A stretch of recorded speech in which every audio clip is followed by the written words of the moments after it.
அம்மா அடியனுக்கு உத்தரவு வழங்கலாம். சிவாய நம. ஓம் சிவாய நம. திருச்சிற்றம்பலம். சாயா அன்பினை நாள்தோறும் தழிப்பவர் தாயே ஆகிய வளர்த்தனை போற்றி. தென்னாடுடைய சிவனே போற்றி. எந்நாட்டவர்க்கும் இறைவா போற்றி. ஐயா நாடோடு துதி பாடி ஆரம்பிக்கலாங்க ஐயா. சிவாய நம. திருச்சிற்றம்பலம்.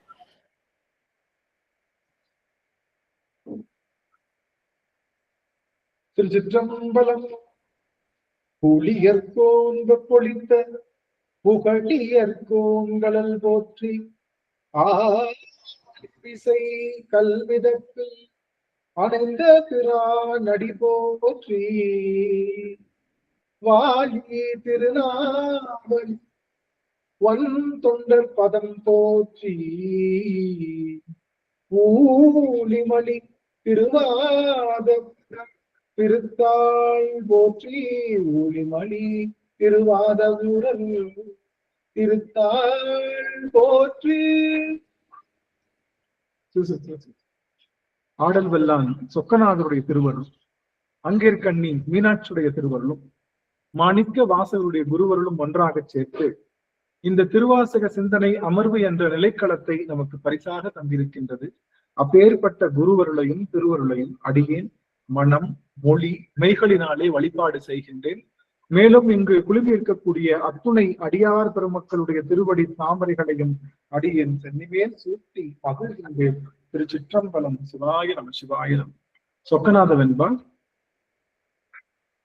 தாயார் மக வருத்தம் சற்றும் தரியார்கள், ஆயவினை கீடா அமைத்தாலும் காயம் பறிக்கும் துயரமெல்லாம் பார்க்க உனக்கென்றும் தரிக்குமோ சொக்கநாதா. சொக்கநாதா சொக்கநா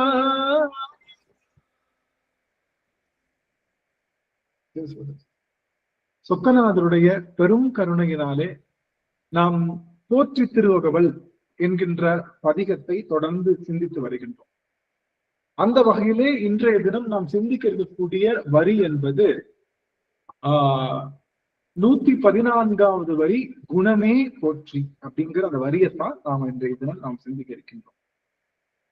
குணமே போற்றி அப்படிங்கிற அந்த வரி நமக்கு தருகின்ற மிகப்பெரிய செய்தி, இறைவனுடைய குணங்கள் யாவை அப்படிங்கிறது தான் நமக்கு தெளிவா சொல்லுது. இறைவனுக்கு நிறைய குணங்கள் இருந்தாலும் சில குணங்கள் அவனுக்கு போற்றி செய்வதற்காக நமக்கு தந்திருக்கப்பட்டது.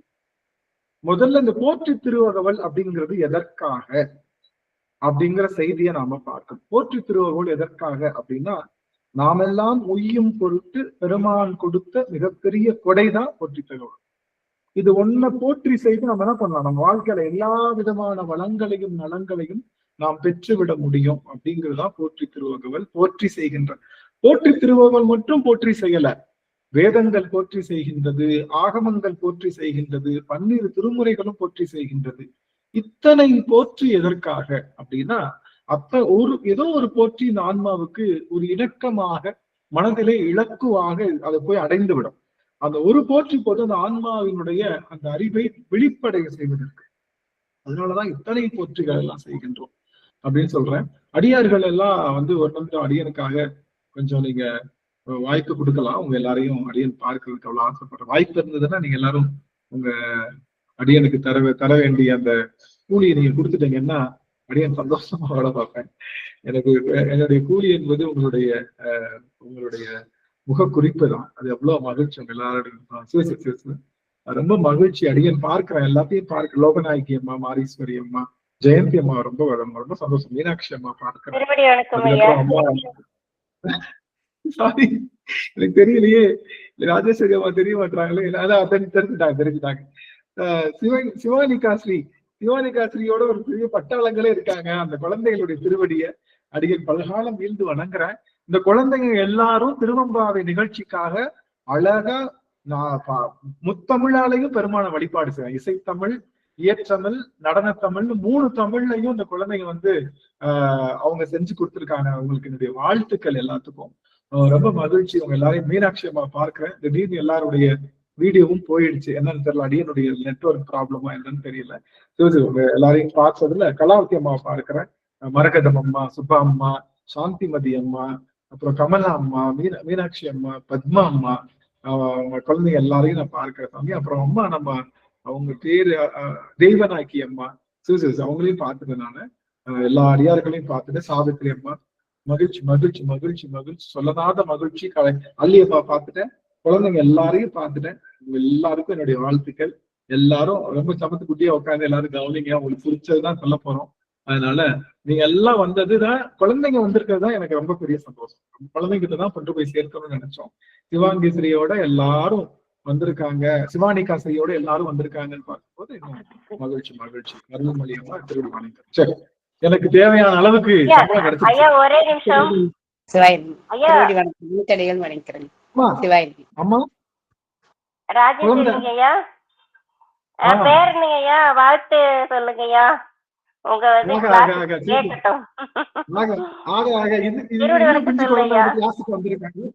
என்ன பாக்கியம், சின்ன வயசுலயே கேட்கக்கூடிய திருவாசகம் கேட்கக்கூடிய பாக்கியம் கேட்டிருக்கா, பெரும் பாக்கியம். ஆலவாய் சொக்கநாதர், அங்கேற்கண்ணி மீனாட்சி, அடியனுடைய குருநாதர் என்று எல்லா அடியாருடைய குருவர்களும் திருவர்களும் விளைக்கப்பெற்று அடியார்களுக்கு தொண்டு செய்கின்ற பெரும் பேற்றை வாழையடி வாழையாக பெற்று இகபர சௌபாக்கியத்தோடு அந்த குழந்தை இன்னும் மலரை இன்னும் சீரும் சிறப்புமாக இருக்கணும்னு சொல்லி குருநாதர் திருவடி பணிந்து வாழ்த்துகின்றேன் சுவாமி.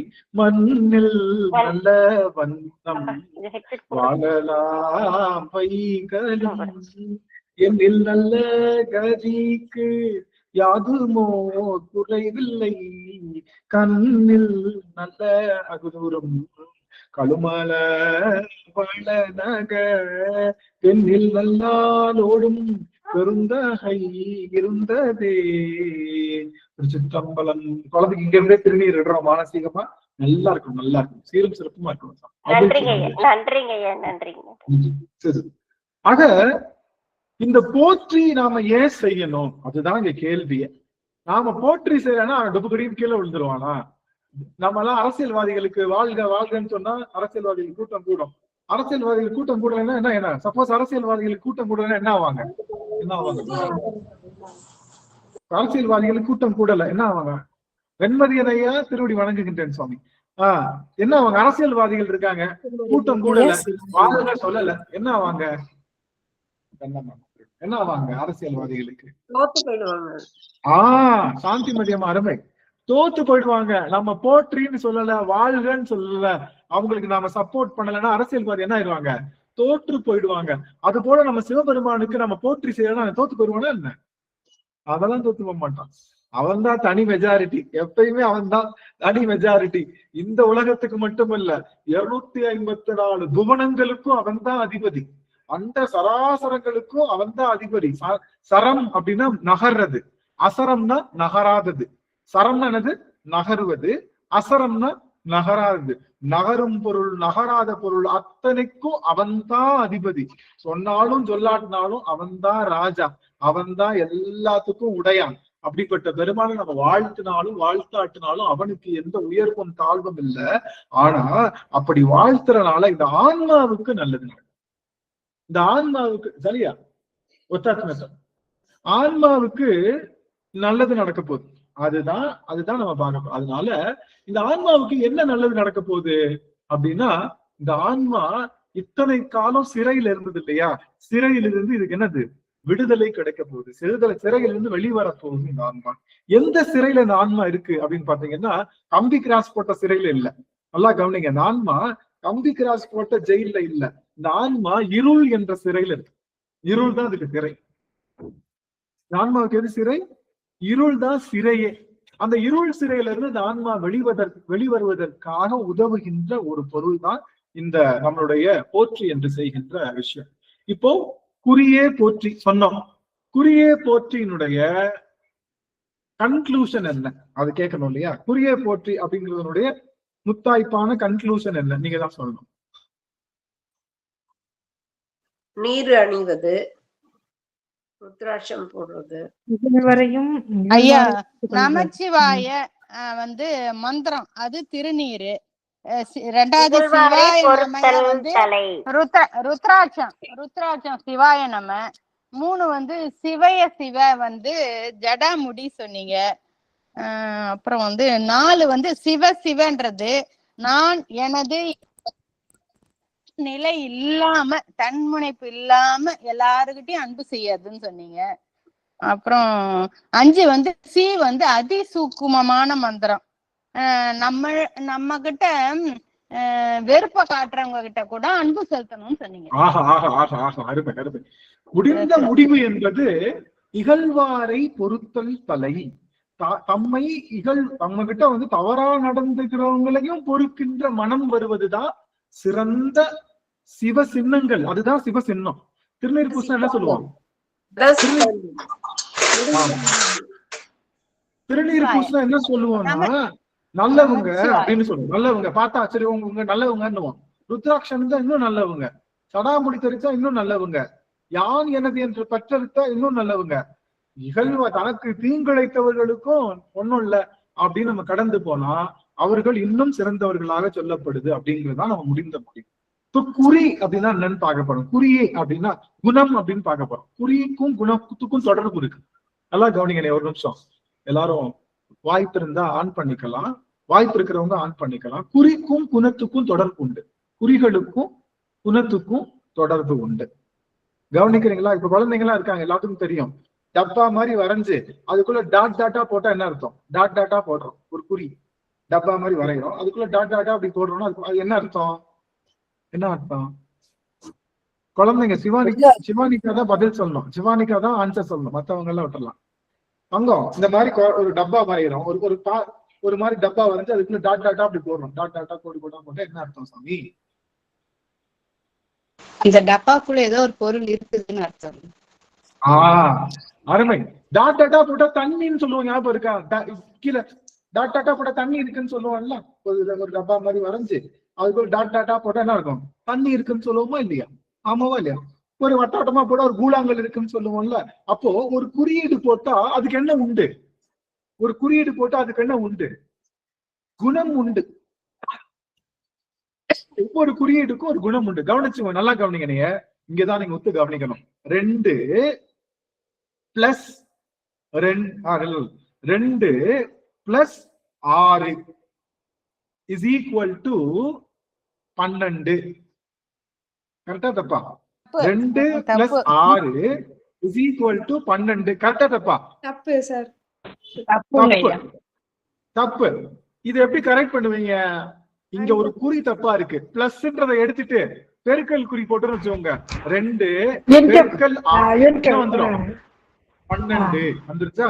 அப்போ இந்த குறி போட்டா ஒரு குணம் இருக்கு, இந்த குறி போட்டா அதுக்கு வேற குணம் இருக்கு. புரியுதுங்களா? 2ஐயும் கூட்டுறதுக்கும் 2ஐயும் பெருக்கிறதுக்கு வித்தியாசம் இருக்கா? ஒரு குறியீடு என்ன பண்ணுது? கூட்டுது. ஒரு குறியீடு என்ன பண்ணுது? பெருக்குது. வகுத்தல் குறியீடு போட்டா வகுக்கும். புரியுதுங்களா? குறிகளுக்கும் குணங்களுக்கும் என்ன உண்டு? தொடர்பு உண்டு. குறிகளுக்கும் குணங்களுக்கும் என்ன உண்டு? தொடர்பு உண்டு. குறிய மாத்தினா குணம் மாறிடும், குணத்தை மாத்தினா குறியும் மாறிடும். புரியுதுங்களா? குறியீடுகள் சொல்றோம்ல, சிம்பல்ஸுக்கும் குறியீடுகளுக்கும் குணங்களுக்கும் தொடர்பு உண்டு. புரியுதுங்களா? நான் சொல்றது புரியுதுங்களா? இப்போ நம்ம எல்லாருக்கும் இப்ப வந்து ஒரு லவ் குறியீடு எப்படி காட்டுவீங்க? லவ் குறியீடு எல்லாரும் எப்படி காட்டுவீங்க? எல்லாரும் ஹார்ட் காட்டுவோமா? இப்படி ஹார்ட் காட்டுவோமா? ஹார்ட் காட்டுனா லவ் குறியீடு, அன்பு குறியீடு சொல்லுவோமா இல்லையா? இது அன்பு குறியீடு தானே, நம்முடைய லவ் குறியீடு. இப்போ நான் வந்து கொஸ்டின் மார்க் போடுறேன் அப்படின்னா என்ன அர்த்தம்? அது அன்பு குறியீடா? கேள்விக்குறிங்க ஐயா. கேள்விக்குறி. அருமை. கேள்வி குறியீடு. ஆச்சரிய குறி போட்டா ஆச்சரியக்குறி, வினாக்குறி. ஆச்சரிய குறியீடு. புரியுதுங்களா? புரியுதுங்களா? இப்ப நான் எனக்கு அன்பு குறியீடு போடணும். ஒரு லவ் சிம்பல் ஹார்ட் போட்டா எனக்கு அன்பு குறியீடு. புரியுதுங்களா? அப்போ நான் ஹார்ட் சிம்பல் போடுறதுக்கு பதிலா கொஸ்டின் மார்க் போட்டேன். அப்ப உங்களுக்கு என்ன போய் சேரும்? ஐயோ, நான் உங்ககிட்ட அன்பு செய்யறேன்னு ஒரு ஹார்ட் சிம்பல் போட்டு கொடுக்கறதுக்கு பதிலா கொஸ்டின் மார்க் போட்டான். இவன் என்ன லூசு போய் நமக்கு ஒரு கொஸ்டின் மார்க் போட்டிருக்கானே, நம்ம கிட்ட ஏதோ கேட்க போறான் போல, என்னடா வேணும் உனக்கு அப்படின்னு கேட்க. புரியுதுங்களா? அப்போ குறியீடு என்ன பண்ணுதுன்னா குணங்களை காட்டுது. குறியீடுகள் என்ன பண்ணுது? குணங்களை காட்டுது. நல்லா தெரிஞ்சுக்கோங்க. குறியீடு மாறிடுச்சு. 2 கூட்டல் 2 இஸ் ஈக்குவல் டு 4 அப்படி போடாம 2 கூட்டல் இன்ட்டு போட்டுன்னு வச்சுக்கோங்க. 2 இன்ட்டு 2 4 தான் வருது. நான் 2 கூட்டல் 3 5ன்னு போடுறதுக்கு பதிலா பெருக்கல் போட்டா 6ன்னு வந்துடும். அப்ப குறியீடு மாறிடுச்சுன்னா அதனுடைய குணமும் நல்லா கவனிங்க. முக்கியமான குறியீடு மாறுச்சுன்னா குணமும் மாறும். ஏ அப்படின்றது குறியீடு, அப்படித்தானே? ஏ அப்படிங்கிறது குறியீடு, பி அப்படிங்கிறது மொழி குறியீடு தானே. எல்லாமே மொழிக்கு குறியீடு தானே. ஆ என்பது ஒரு குறியீடு தான். அப்படி வரைஞ்சா நம்ம ஆணுவோம், இப்படி வரைஞ்சா ஈம்போம். புரியுதுங்களா நான் சொல்றது? புரியுதுங்களா? அப்போ மொழி இப்ப அந்த எழுத்தை நான் மாத்திட்டேன்.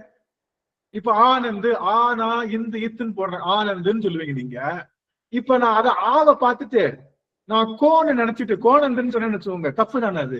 அப்போ தப்பா குறியீடை புரிஞ்சுக்கிறது என்னது? குணங்களும் தப்பா மாறிடும். ஆனந்துக்குன்னு ஒரு அர்த்தம் இருக்குல்ல. ஆனந்தன் என்ன அர்த்தம்? ஆனந்தன் என்ன அர்த்தம்? மகிழ்ச்சி.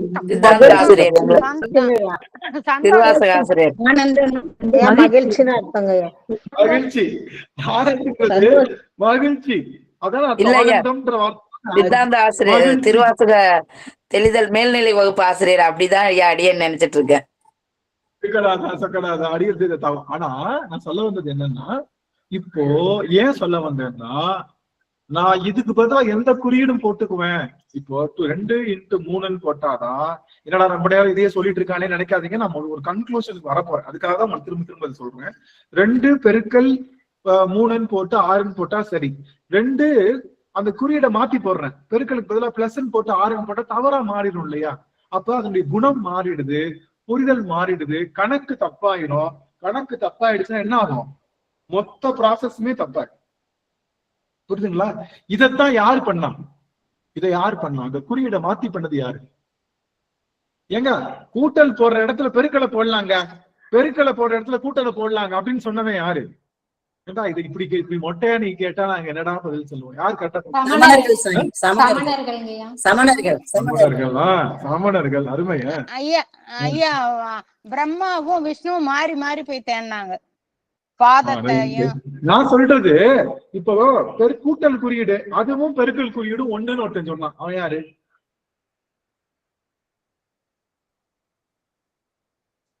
இதுக்கு அர்த்தம் தான் புரிஞ்சுக்கணும். நீங்க அர்த்தம் தான் கேட்கிறேன். நான் கூட்டல் குறியீடு பெருக்கல் குறியீடா மாத்தணும்னு கேட்கல. இதுக்கு பதிலா இதை வச்சுக்கலாங்கன்னா, இதுக்கு பதிலா இதை வச்சுக்குவோம் அப்படின்னு நான் ஒருத்தன். அவன் யாரு? இது எங்க நடந்துச்சுன்னா திருமுறையில தான். திருமுறையில நிறைய இடத்துல சொல்லியிருக்காங்க. இன்னொரு க்ளூ கொடுக்கட்டுமா? இன்னொரு க்ளூ. அப்பர் சுவாமிகள் ஐயா, அப்பர் சுவாமிகள் ஆரம்பத்துல. இல்ல நான் நல்லா ஒரு க்ளூ கொடுக்கட்டுமா உங்களுக்கு? ஒரு குறியீடுக்கு பதிலா இதுக்கு பதிலா இதை வச்சுக்கலாங்க, இதுக்கு பதிலா இதை ரீப்ளேஸ் பண்ணலாங்கன்னு ஒருத்தன் சொன்னான். அவன் யார்? நான் ஒரு எடுத்துக்காட்டு இன்னொரு க்ளூ சொல்லட்டுமா? திருவுந்தியார்ல இவனை பத்தி நிறைய சொல்லிருக்கு. திருவுந்தியார்ல அவன் யாரு? இந்த கேள்விக்கு பதில் சொல்றவங்களுக்கு அம்மா ஒரு நோட் பண்ணிக்கோங்க. தலையை விதிக்கு தலையாக. யாரு? யாரு யாரு? அருள்மணியம்மா. அருள்மணியம்மா சொல்லுங்க. நீங்க தானே சொன்னீங்க. பேர் என்னது? ஆமாங்க ஐயா, ஆட்டின் தலையை விதிக்கு தலையை தக்கன். தக்கன். அருமை அருமை. தக்கன் தான்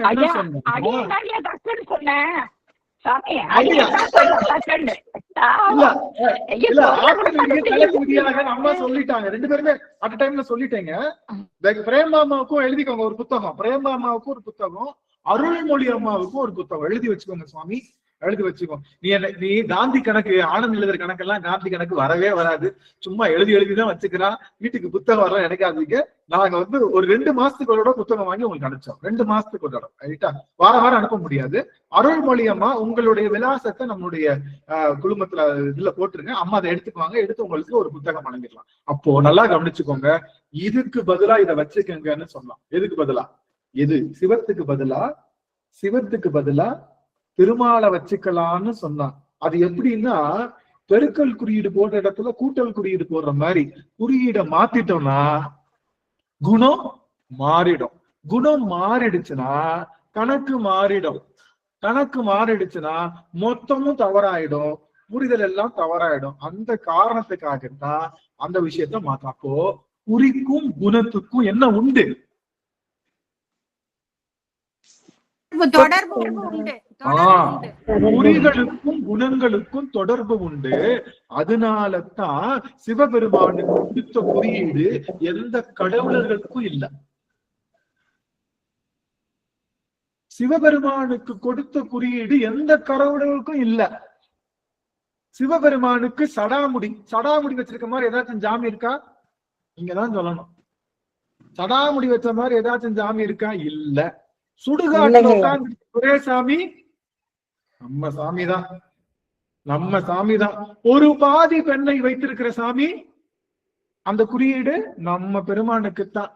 ரிஷப வாகனத்துல வர்றவன் நம்ம அப்பந்தான். சுடலை பொடி பூசி இருக்கிறவன் நம்ம அப்பந்தான். கையில திரிசூலம் வச்சிருக்கிறவன் யாரு?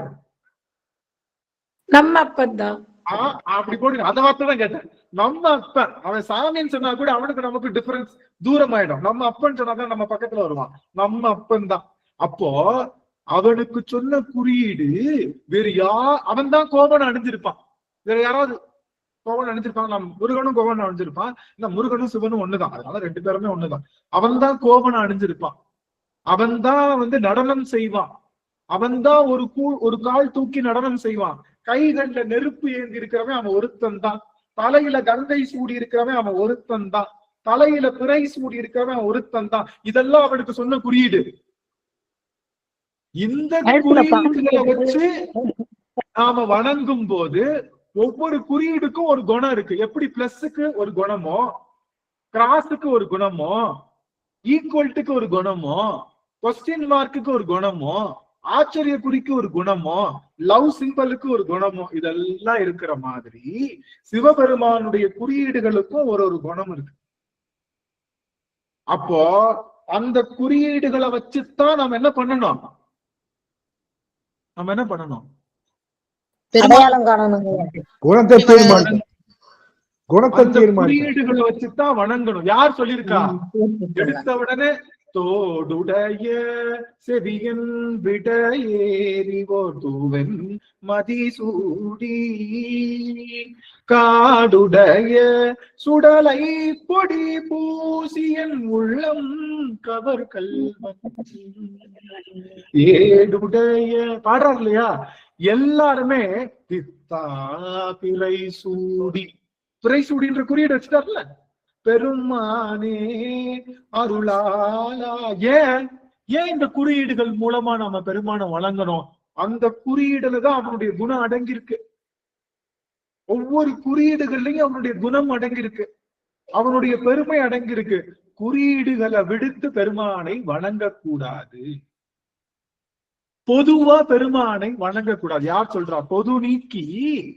பொது நீக்கி வணங்கணுமா? யார? பொதுவா வணங்கக்கூடாது. யார் சொல்றா? நாவுக்கரசர் பெருமான் சொல்றாரு. பொது நீக்கி பெருமான் எப்படி வணங்கணும்? பொதுவா வணங்கக்கூடாது. பொது நீக்கி அவன் பொதுவானவன் தான். நாம எப்படி வணங்கணும்? அவனை சிறப்பாதான் சொல்லணும். அப்போ இந்த குறியீடுகள் இந்த குறியீடுகளுடன் தான் பெருமானை வணங்க வேண்டும். உருவத்துல அருவத்துல கணக்கு இல்ல. சிவலிங்க திருப்பேணி நமக்கு தெரியும் இல்லையா? அருவத்துல நீங்க எல்லா உருவத்தையும் வணங்கலாமான்னு கேட்டா கூடாது.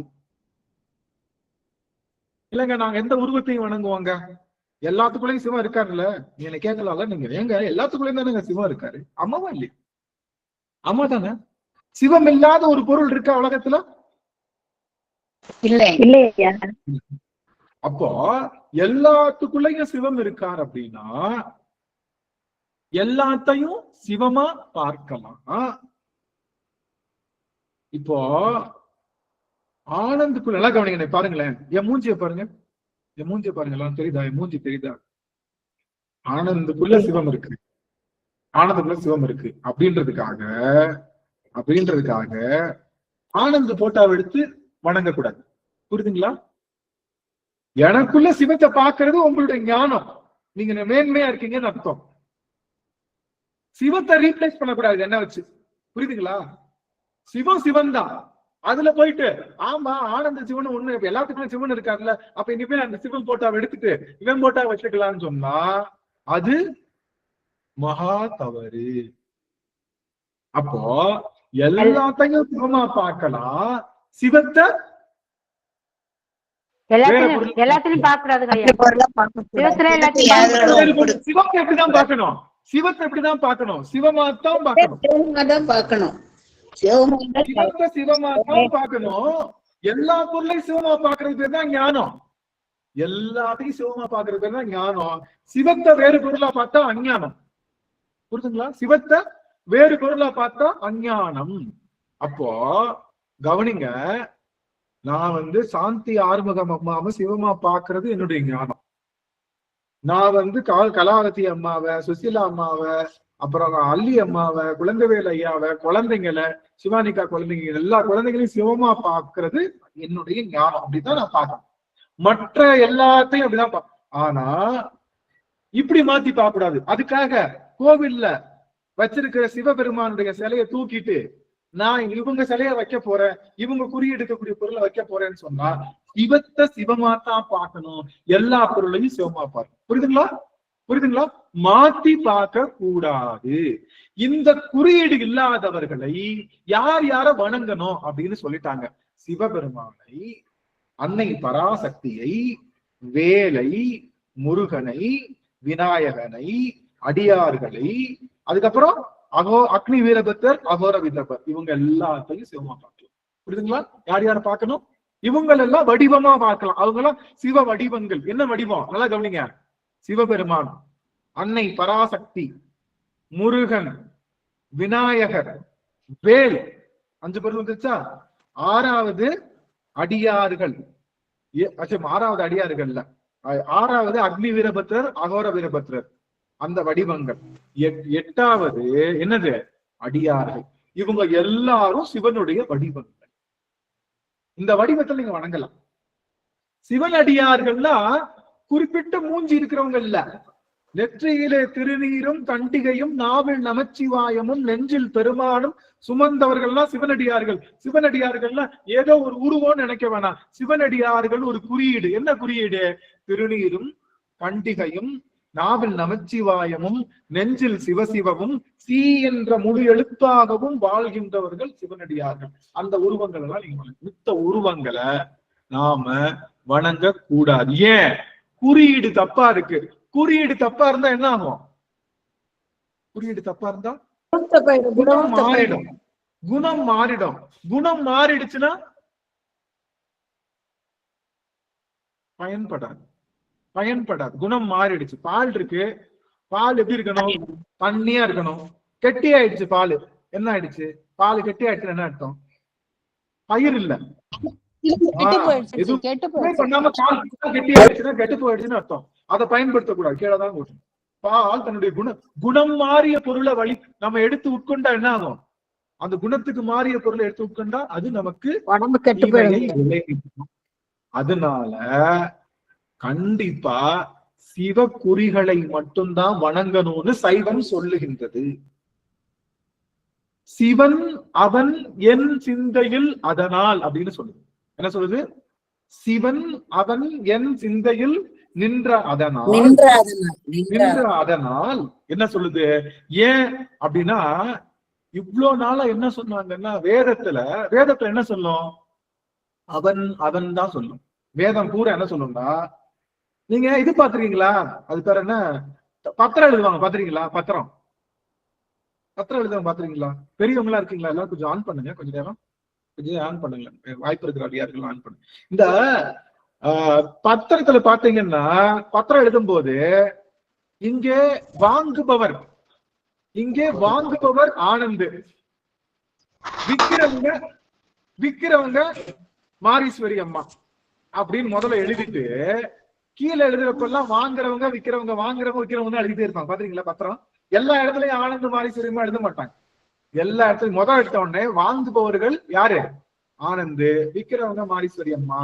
இந்த மாதிரி இனிமே வர்ற இடத்துல எல்லாம் வாங்குறவங்க விக்கிறவங்க இடத்துல எல்லாம் இதுதான் வரும்னு சொல்லி எழுதிட்டு பத்திரம் முழுக்க என்ன போகும்? வாங்குறவன் விக்கிறவன் போயிட்டு இருக்கோம். முதல் பேஜை விட்டுட்டீங்கன்னு வச்சுக்கோங்க. வச்சுக்கோங்க. யாரு வாங்குறவன் யாரு விக்கிறவன் கடைசி வரைக்கும் தெரியாது. புரியுதுங்களா? புரியுதுங்களா? அப்படி வேதம் என்ன சொல்லுது? வாங்குறவன் விக்கிறவன் சொல்லிக்கிட்டே இருக்கு. அது யாரு வாங்குறவன் அப்படின்னா ஆன்மா. விக்கிறவன் யாருன்னா சிவன் சொல்லுது. சிவன் தான் இன்பத்தை விக்கிறான், ஆன்மா வாங்குது. அது மாதிரி வேதம் முழுக்க அவன் சொல்லுது. அது யார் தெரியுமா? வேதம் முழுக்க அவன் என்று சொல்லுபவன் சிவன் தான் சொல்றான். அதனாலதான் அவன்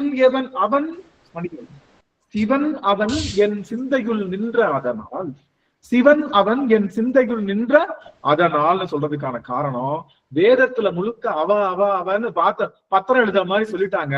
அந்த அவன் யார் தெரியுமா? இப்போ நல்லா கவனிங்க. வேதத்தை படிச்ச நானு திருமால் தான் பெருசுன்னு சொல்லிட்டு வேதத்தை படிச்சுன்னு வச்சோங்களேன், எல்லாமே யாருக்கு எழுதுன மாதிரி இருக்கும்? திருமாலுக்கு எழுதுன மாதிரி. நான் பிரம்மனைத்தான் பெருசு நான் நினைச்சிட்டு வேதத்தை படிச்சேன்னு என்ன சொன்னோம்? எல்லாமே பிரம்மனுக்கு எழுதுன மாதிரியே இருக்கும். நான் வேதத்தை இந்திரன் தான் எனக்கு பிடிச்சவன் அப்படின்னு நினைச்சு வேதத்தை படிச்சேன்னா வேதத்தை என்ன பண்ணும்? அவன் எழுதுற இடம் பூரா எல்லாத்துக்கும் யாருக்கு பொருந்தோம்? அப்படி அவன் வேதம் ஜென்ரலா சொல்லும். அவன் வேதம் ஜென்ரலா சொல்லும். ஆனா அவன் யாரு தெரியுமா? சிவன் என்று உடைக்கிறது நம்முடைய திருவாசகம். அவன் நீ நினைக்கிற மாதிரி பிரம்மன் இல்ல, விஷ்ணு இல்ல, இந்திரன் இல்ல, தேவாதி தேவர்கள் இல்ல. அவங்க எல்லாத்துக்கும் மேல உயர்ந்தவன் யாருன்னா சிவபெருமான் தான் அப்படின்னு சொல்லுது. அதனாலதான் சிவபெருமானுக்கு உள்ள குறியீட வேற யாருனாலையும் சுமக்க முடியாது. நீங்க பாத்துருக்கீங்களா?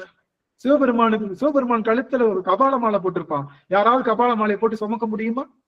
சிவபெருமான் சுடலை பொடி பூசிருப்பான். சிவபெருமானுக்கு இட்ட குறியீடுகளை யாருனாலையும் சுமக்க முடியாது. இதுவே தெரிகின்றது. இந்த குறியீடுகளுக்கு ஒரு குணம் இருக்கு. இந்த குறியீடுகளுக்கு எல்லாம் என்ன இருக்கு? குணம் இருக்கு. அதனால அந்த குறியீடோட வணங்கணும். நாம் சாட்டுக்கு தாண்டோண்டித்தனமா. இப்ப பாத்தீங்களா, சிவலிங்க திருமணியில சாய்பாபாவை உட்கார வச்சிருக்காங்க. பாக்குறீங்களா? சிவலிங்க திருமணியில சாய்பாபா குத்த வச்சு உட்கார்ந்து இருக்க மாதிரி சிலைகள் எல்லாம் பண்றாங்க. பாக்குறீங்களா இல்லையா? பாத்தீங்களா? அப்படி செய்யலாமா? செய்யக்கூடாது. ஏன்? நீங்க சாய்பாபா சிவனை நினைச்சுக்கலாம். சிவத்துக்கிட்ட வேற யாரையும் ஒட்ட வைக்க கூடாது. அதாவது இவன் தன்னிலை இல்லாதவன். உங்க அம்மா மாதிரி எல்லாத்தையும் நீங்க பாக்கலாம். புரிஞ்சுக்கலாம்? எங்க அம்மா மாதிரிதான், பக்கத்து வீட்டுக்காரங்க எங்க அம்மா மாதிரிதான், எழுத்து வீட்டுக்காரங்க எங்க அம்மா மாதிரிதான் சொல்லிட்டு எங்க அம்மா வெளியே அனுப்பிச்சுட்டு எழுத்து வீட்டுக்காரங்களும் என் வீட்டுல உட்கார வச்சு நான் என்ன பண்ண முடியாது? எனக்கு இனிமே நீங்க தாமா சமைச்சு போடணும், இனிமே நீங்க தாமா. ஏன்னா எங்க அம்மாவும் நீங்களும் ஒண்ணுதானே? அப்படித்தானே? எங்க அம்மாவும் நீங்களும் ஒண்ணுதான். அதனால எங்க அம்மாவும் எழுத்து வீட்டுக்கார அம்மாவும் ஒண்ணுதானே, ரெண்டு பேரும் ஒன்னாதான் பாக்குறேன். இப்ப என்ன பண்ணுவோம்? எங்க அம்மா வெளியே அனுப்பிச்சிருவோம், அந்த அம்மா வீட்டுல உட்கார வச்சுக்குவோம். உட்கார வச்சு எனக்கு சமைச்சு போடுமான்னு சொன்னா அந்த அம்மா என்ன சொல்லுவாங்க?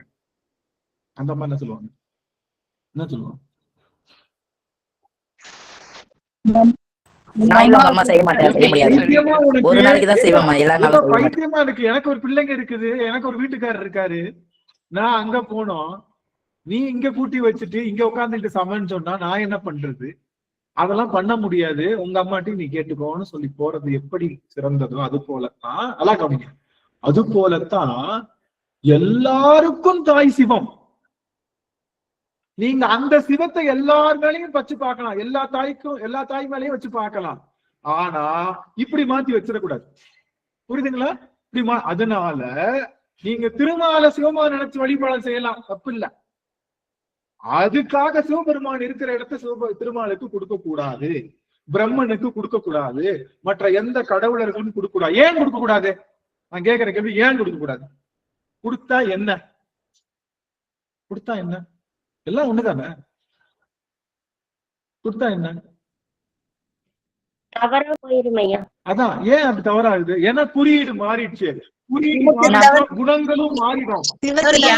அதுக்கு என்ன அர்த்தம்னா மாத்தி போட்டா ரெண்டு ஏங்க பிளஸும் ஒரு மேத்ஸ் குறியீடு தான். என்ன கவனிக்கல, பிளஸும் ஒரு மேத்ஸ் குறியீடு தான், பெருக்கலும் ஒரு மேத்ஸ் குறியீடு தான். நான் மாத்தி போட்டா உங்களுக்கு என்ன?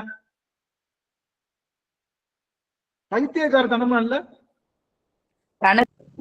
கணக்கு தப்பா போயிடும். ரெண்டுமே மேத்ஸ் குறியீடு தானே. புரியுதுங்களா? ரெண்டுமே மேத்ஸ் குறியீடு தானே. ஏன் அதை மாத்தி போடக்கூடாது? மாத்தி போட்டா குணம் மாறிடும். குணம் மாறிடுச்சுன்னா அதனுடைய தன்மை கிடைக்காது. வாழைப்பழம் மஞ்ச மஞ்சன்னு இருந்தா சாப்பிடலாம்,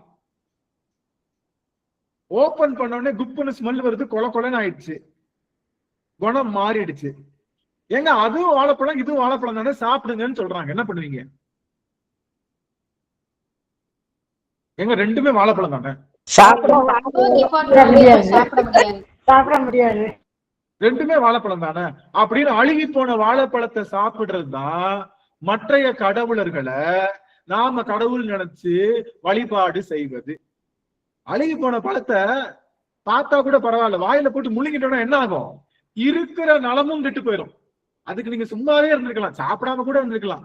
அள்ளி வாய்க்குள்ள போட்டா, அழுகி போன பழத்தை வாய்க்குள்ள போட்டா இருக்கிற உடல் நலமும் கெட்டு போயிடும். சும்மா இருந்தாலும் சாமியே இல்லைன்னு சொன்னாலும் சொல்லி இருந்திருக்கலாம். தப்பு தப்பா சாமியை கும்பிட்டா வயிற்று வலிதான், வயிற்றாலதான், கொஞ்சம் கஷ்டம்தான். புரிதுங்களா? புரிதுங்களா? அதனால இறைவனை சரியாக புரிந்து கொள்ளுங்கள். ஏங்க அதுக்காக அவங்க வணங்கு சாப்பிடுறாங்களே, அவங்க எல்லாம் இருக்காங்களே, அவங்க மாத்தி மாத்தி சாப்பிட்டுக்கிறாங்களே, அது அவங்களோட அம்மா, அது அவங்களோட அம்மா, அவங்க அம்மா, அவங்கள பாத்துக்குவாங்க, ஒன்றும் பிரச்சனை இல்லை. நமக்கு யார் அம்மா? நமக்கு யார் அம்மா? நம்ம அம்மா இருக்கிறப்போ, நம்ம அம்மா யாருன்னு தெரிஞ்சதுக்கு அப்புறம் நாம மாத்தி போய் நிக்க கூடாது. அத சொல்றதுதான் புரியும் குணங்கள். புரியுதுங்களா? புரியும் குணங்களும் அப்படிதான் சொல்லுகின்றது. நீங்க பெரும்பாலும் மாத்தி பிடிக்க கூடாது. நல்லா கவனிச்சுக்கோங்க. ஒரு தீ சிம்பல் போட்டு தண்ணி சிம்பல் போட்டுருக்காங்க, தண்ணி சிம்பல் போட்டு இப்படி போட்டிருக்காங்க, இப்படி கிராஸ் போட்டாங்க. தண்ணி சிம்பல் போட்டு கிராஸ் போட்டாங்கன்னு அர்த்தம் இங்கே தண்ணி ஊத்த கூடாதுன்னு அர்த்தம். அப்படிதானே? அப்படிதானே அர்த்தம்? தண்ணி சிம்பல் போட்டு கிராஸ் போட்டாங்க, தண்ணி ஊத்த கூடாது அப்படின்னு அர்த்தம். கிராஸ போட மறந்துட்டாங்க.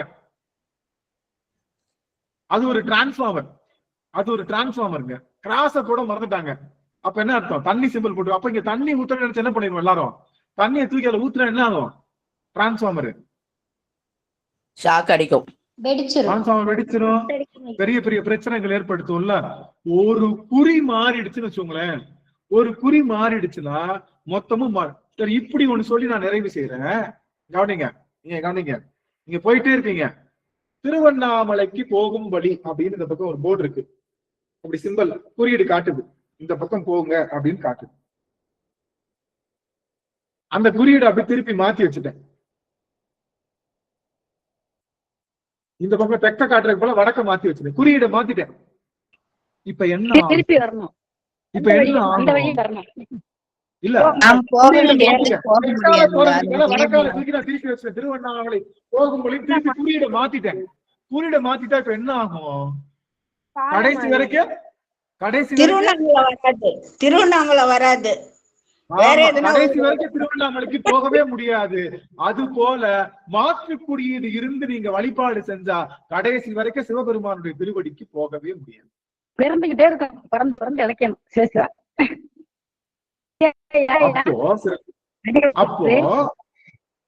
அப்போ முக்கியமான விஷயம், குறியீடுகள் மாறிடுச்சு அப்படின்னா அந்த இடத்துல குணமும் மாறிடும். குணம் மாறிடுச்சுன்னா அது நமக்கான விஷயத்த பண்ண. நீங்க பாத்திருக்கீங்களா? அந்த பழங்குடி மக்கள் எல்லாம் இருக்காங்கல்ல, பழங்குடி மக்கள், அவங்க எல்லாம் பாத்தீங்கன்னா வேகவே வைக்காம சாப்பிடுவாங்க. கறி எல்லாம் பாத்துருக்கீங்களா? காய்கறியும் அப்படிதான் சாப்பிடுவாங்க, இந்த மாംச கறியும் அப்படிதான் சாப்பிடுவாங்க. பழங்குடி மக்கள் பாத்தீங்களா? பழங்குடி ஆப்பிரிக்கா பழங்குடி மக்கள் எல்லாம் அப்படிதான் சாப்பிடுவாங்க. அவங்களுக்கு ஒண்ணும், ஏன்னா அவங்க பிறந்ததுல இருந்தே அப்படியே சாப்பிட்டாங்க, ஒன்னும் ஒத்துக்கும். நமக்கு அப்படி யாராவது கொடுத்தா என்ன ஆகும்? வேக வைக்காம கத்திரிக்காய் கொடுத்து நம்ம சாப்பிட்டோம்னா என்ன ஆகும்? அது மாதிரி ஒவ்வொரு சமயத்துக்கும் ஒரு குறியீடு இருக்கு, அவங்க அதை ஃபாலோ பண்ணிட்டு போறாங்க, ஒன்னும் பிரச்சனை இல்லை. அது அவங்க அப்படியே ஃபாலோ பண்ணிக்கிட்டோம். அவங்க நாம இங்க வாங்கன்னு சொல்லல. ஒவ்வொரு சமயத்துக்கும் ஒரு குறியீடு இருக்கு, ஒரு தாற்பயம் இருக்கு, ஒரு எண்ணம் இருக்கு, எல்லாம் இருக்கு. அவங்க ஃபாலோ பண்ணிக்கிட்டோம், அவங்க பிறந்ததுல இருந்தே அதை ஃபாலோ பண்ணிருக்காங்க, அவங்களுக்கு ஒண்ணும் மாற்றுக்கிறது இல்லை. நாம போய் அங்க போய் நிக்க வேண்டிய அவசியம் இல்லை. நாம திருநீர் பூசி இந்த சமயத்துக்கு வந்ததுக்கு அப்புறம், சிவபெருமான அறிந்ததுக்கு அப்புறம், ஏன்னா குறிகளுக்கெல்லாம் குணத்துக்குரிய விஷயம் உண்டு. சிவபெருமானுக்கு 8 குணங்கள் உண்டு. சிவபெருமானுக்கு 8 குணங்கள் உண்டு. அவன் அறிவிக்காமலே அறிகின்றவன், அவன் எல்லாத்தையும் ஒரு சேர அறிகின்றவன், அவன் முற்றிலும் அறிந்த முற்றறிவு உடையவன், சிவபெருமான் வரம்பில் ஆற்றல் உடையவன், சிவபெருமான் வரம்பில் இன்பம் உடையவன். இதெல்லாம் நிறைய குணங்கள் இருந்தாலும் சிவபெருமான் பெருங்கருணையாளன் அப்படிங்கிற குணம் தான் நமக்கு பயன்படும். எங்க எங்க எங்க எங்க சொந்தக்காரர் பெரிய IAS கலெக்டருங்க, சூப்பரு. அவரு எனக்கு ஒண்ணு விட்ட தங்கச்சி பையன் தாங்க, சூப்பரு. ஆனா நான் போனா மூஞ்சி திருப்பிக்குவாங்க. அப்படின்னா நான் போனேன்னா என்னை மூஞ்சி திருப்பிக்குவாங்க, என் கூட பேசவே மாட்டாங்க. அப்படின்னா அவன் கலெக்டரா இருந்தா என்ன, அவன் பிரைம் மினிஸ்டரா இருந்தா என்ன, நமக்கு உதவ மாட்டான்னு தெரிஞ்சதுக்கு அப்புறம் அவன் யாரா இருந்தான். அது போல சிவபெருமானுக்கு எத்தனையோ குணங்கள் இருக்கு. அவனுக்கு கருணை இல்லைன்னு வச்சுக்கோங்க, அவன் யாரா இருந்தாலும் நம்மளுக்கு என்ன, நம்மளுக்கு உதவ மாட்டான். அவனுக்கு கருணை இருக்கிறனாலதான் எத்தனை தடவை இந்த ஆன்மா நீ வேணாம் வேணான்னு சொன்னாலும் சரி வந்துருவேன்ற கருணையோட நமக்கு உதவி செய்துட்டு இருக்கான். அதனால சிவபெருமான் குணங்கள்ல உயர்ந்த குணம் கருணை. பெருங்கருணையாளன் அப்படிங்கிற குணம் தான் அவனுக்கு சிறந்த குணம். நீங்க கவனிங்க, சிவபெருமான் தலையில ஒரு பிறை இருக்கா? பிறை எதை சொல்லுது? எல்லாரும் கைவிட்டாங்க, நீ அழிந்து போவாய், நீ கடந்து போவாய்ன்னு எல்லாம் என்ன பண்றான்? தக்ஷன் சாபம் கொடுத்த உடனே கொஞ்சம் கொஞ்சமா அழிஞ்சான், எல்லாரு காலையும் போய் விழுந்தான். யாருனாலையும் தக்ஷனுடைய சாபத்தை எடுக்க முடியாதுன்னு சொன்ன உடனே இவன் கருணையோடு எடுத்து தலையில சூடி உன்னை நான் காப்பாத்துறேன்னு சொல்லி தலையில இடம் கொடுத்தாங்கல்ல, அதுதான் பிறை சூடி. அதனாலதான் என்ன சொல்றாரு? பித்தா பிறை சூடி. ஏன்? கருணையாளன்டா. யாரும் உதவி செய்யாதனால நீ உதவி செய்வாய்ன்ற கருணை, அதுதான் அந்த குறியீடு. அப்ப அவன் தலையில இருக்கிற கங்கை என்னது? கங்கை வர்றா, பூமியவே அழிச்சிடலாம் அப்படின்னு சொல்லி மேல இருந்து ஆகாய கங்கை அப்படியே பூமியை வர்றா. இவன் என்ன பண்றான்? பூமியையும் காக்கணும், அதே சமயத்துல கங்கையும் காப்பாத்தணும். தன் தலையை உள்ள விடுறான், கங்கை மாட்டிக்கிறான், தலையில கங்கை வந்துட்டா. தலையில கங்கை இருப்பது என்னது? பூமியை காப்பாத்தணும்ன்ற கருணை, அதே சமயத்துல கங்கையை காப்பாத்தணும்ன்ற கருணை. அவன் தலையில கங்கை இருப்பது அவன் கருணையாளன். அவன் கழுத்துல நீலகண்டம் இருக்கே, என்னது? தேவர்கள் அசுரர்கள் கடையும் போது என்ன ஆயிடுச்சு? ஃபுல்லா விஷம் வந்துருச்சு. முதல்ல அந்த விஷத்தை எடுத்து அந்த தேவர்களை காப்பாற்றுறதுக்காக அவனே உண்டான். அப்ப என்ன அர்த்தம்? அவன் நீலகண்டம் எதை சொல்லுகின்றது? அவன் கருணையாளன். அவன் ஒரு காதுல தோடு போட்டிருக்கானே, ஒரு காதுல குழை போட்டிருக்கானே, என்ன அர்த்தம்? ஒரு பாதி பெண்ணை வச்சிருக்கான். எப்பயுமே பெண்களை ஒருத்தன் பாதுகாக்கிறான், என்ன அர்த்தம்? பெண்களை பாதுகாக்கிறான், அவன் என்ன அர்த்தம்? அவன் கருணையாளன். அவன் கையில உடுக்கை வச்சு ஆட்டிட்டு இருக்கானே, எதுக்கு? உலகத்தெல்லாம் படைக்கணும். என்னத்துக்கு உலகத்தை படைக்கணும்? ஏன் உலகத்தை படைக்கணும்? அப்பதான் இந்த ஆன்மா இங்க வரும், வினைய செய்யும். வினைய செஞ்சோடனே வினை பூரா போயிடும். என்ன கவனிங்க, ஒரு நிமிஷம் எல்லாரும் கவனிங்க. அப்பதான் ஆன்மா அந்த உலகத்துக்கு வரும், வினை செய்யும், வினையெல்லாம் போக்கிரும். போக்குனதுக்கு அப்புறம் நம்ம அதுக்கு அறிவு கொடுத்துடலான்றதுக்காக நப்பாசையில உலகத்தை படைக்கிறான். ஆனா இது வந்து வினைய குறைக்காம என்ன பண்ணிட்டு போயிடுது? வினைய போயிட்டே தங்கம். சரி பரவாயில்ல, அடுத்த பிறவியில உனக்கு ஒரு சான்ஸ் தர்றேன், அதையும் கழிச்சுட்டு வான்னு சொல்ல வினை பெருக்கி கொண்டே இருக்கும். வினை பெருக்காமல் இருப்பதற்காக வந்ததுதான். அப்போ அவன் கையில டமருக்கம் வச்சு பண்றான, உலகத்தை படைக்கிறான். எதுக்காக? அவன் கருணையாளன். கையில நெருப்பு வச்சிருக்கான, என்ன அர்த்தம்? இந்த உடம்பு ரொம்ப உழைச்சிருச்சு, ஆன்மா என்ன பண்ணுவான்? பிள்ளை காலையில இருந்து என்ன பண்ணிடுச்சு? விளையாண்டு ஓடி திரிஞ்சு வந்துருக்கு, நைட் ஆயிடுச்சு. அம்மா என்ன பண்ணுவான்? சாப்பாடை ஊட்டி தொட்டில படுக்க போட்டு தாளாட்டி தூங்க வச்சிருவாங்க. அது மாதிரி இந்த ஆன்மாக்கள் வந்து உடம்பெல்லாம் இழைத்து எல்லா பிறகு இழந்ததுக்கு அப்புறம் இந்த ஆன்மாவை கொண்டு போய் இழைப்பாற்றுகின்றான்ல, அது பேர் தான் ஒடுக்குதல், அதுக்கு பேர் தான் நெருப்பு. அப்ப நெருப்புக்கு என்ன குறியீடு? ஒடுக்குதலுக்கு என்ன குறியீடு? எதனால பண்றான்? அவன் கருணையாளன். அவன் காலை தூக்கி ஆடுறானே, எதுக்கு? என் கால்ல தான் திருவருள் இருக்கு, எப்படியாவது குடிச்சுக்கோங்க அப்படின்னு சொல்லி ஆடுகின்றானே. அப்ப கால் தூக்கி ஆடுவது அவன் கருணையாளன். கையில திரிசூலம் வச்சிருக்கானே, என்ன? ஆணவம், கண்மம், மாயன் 3 பொருள் அழிக்கிறதுக்காக கையில வச்சிருக்கானே, அது இந்த ஆன்மா கிட்ட. அவன்கிட்டயா இருக்கு ஆணவம்?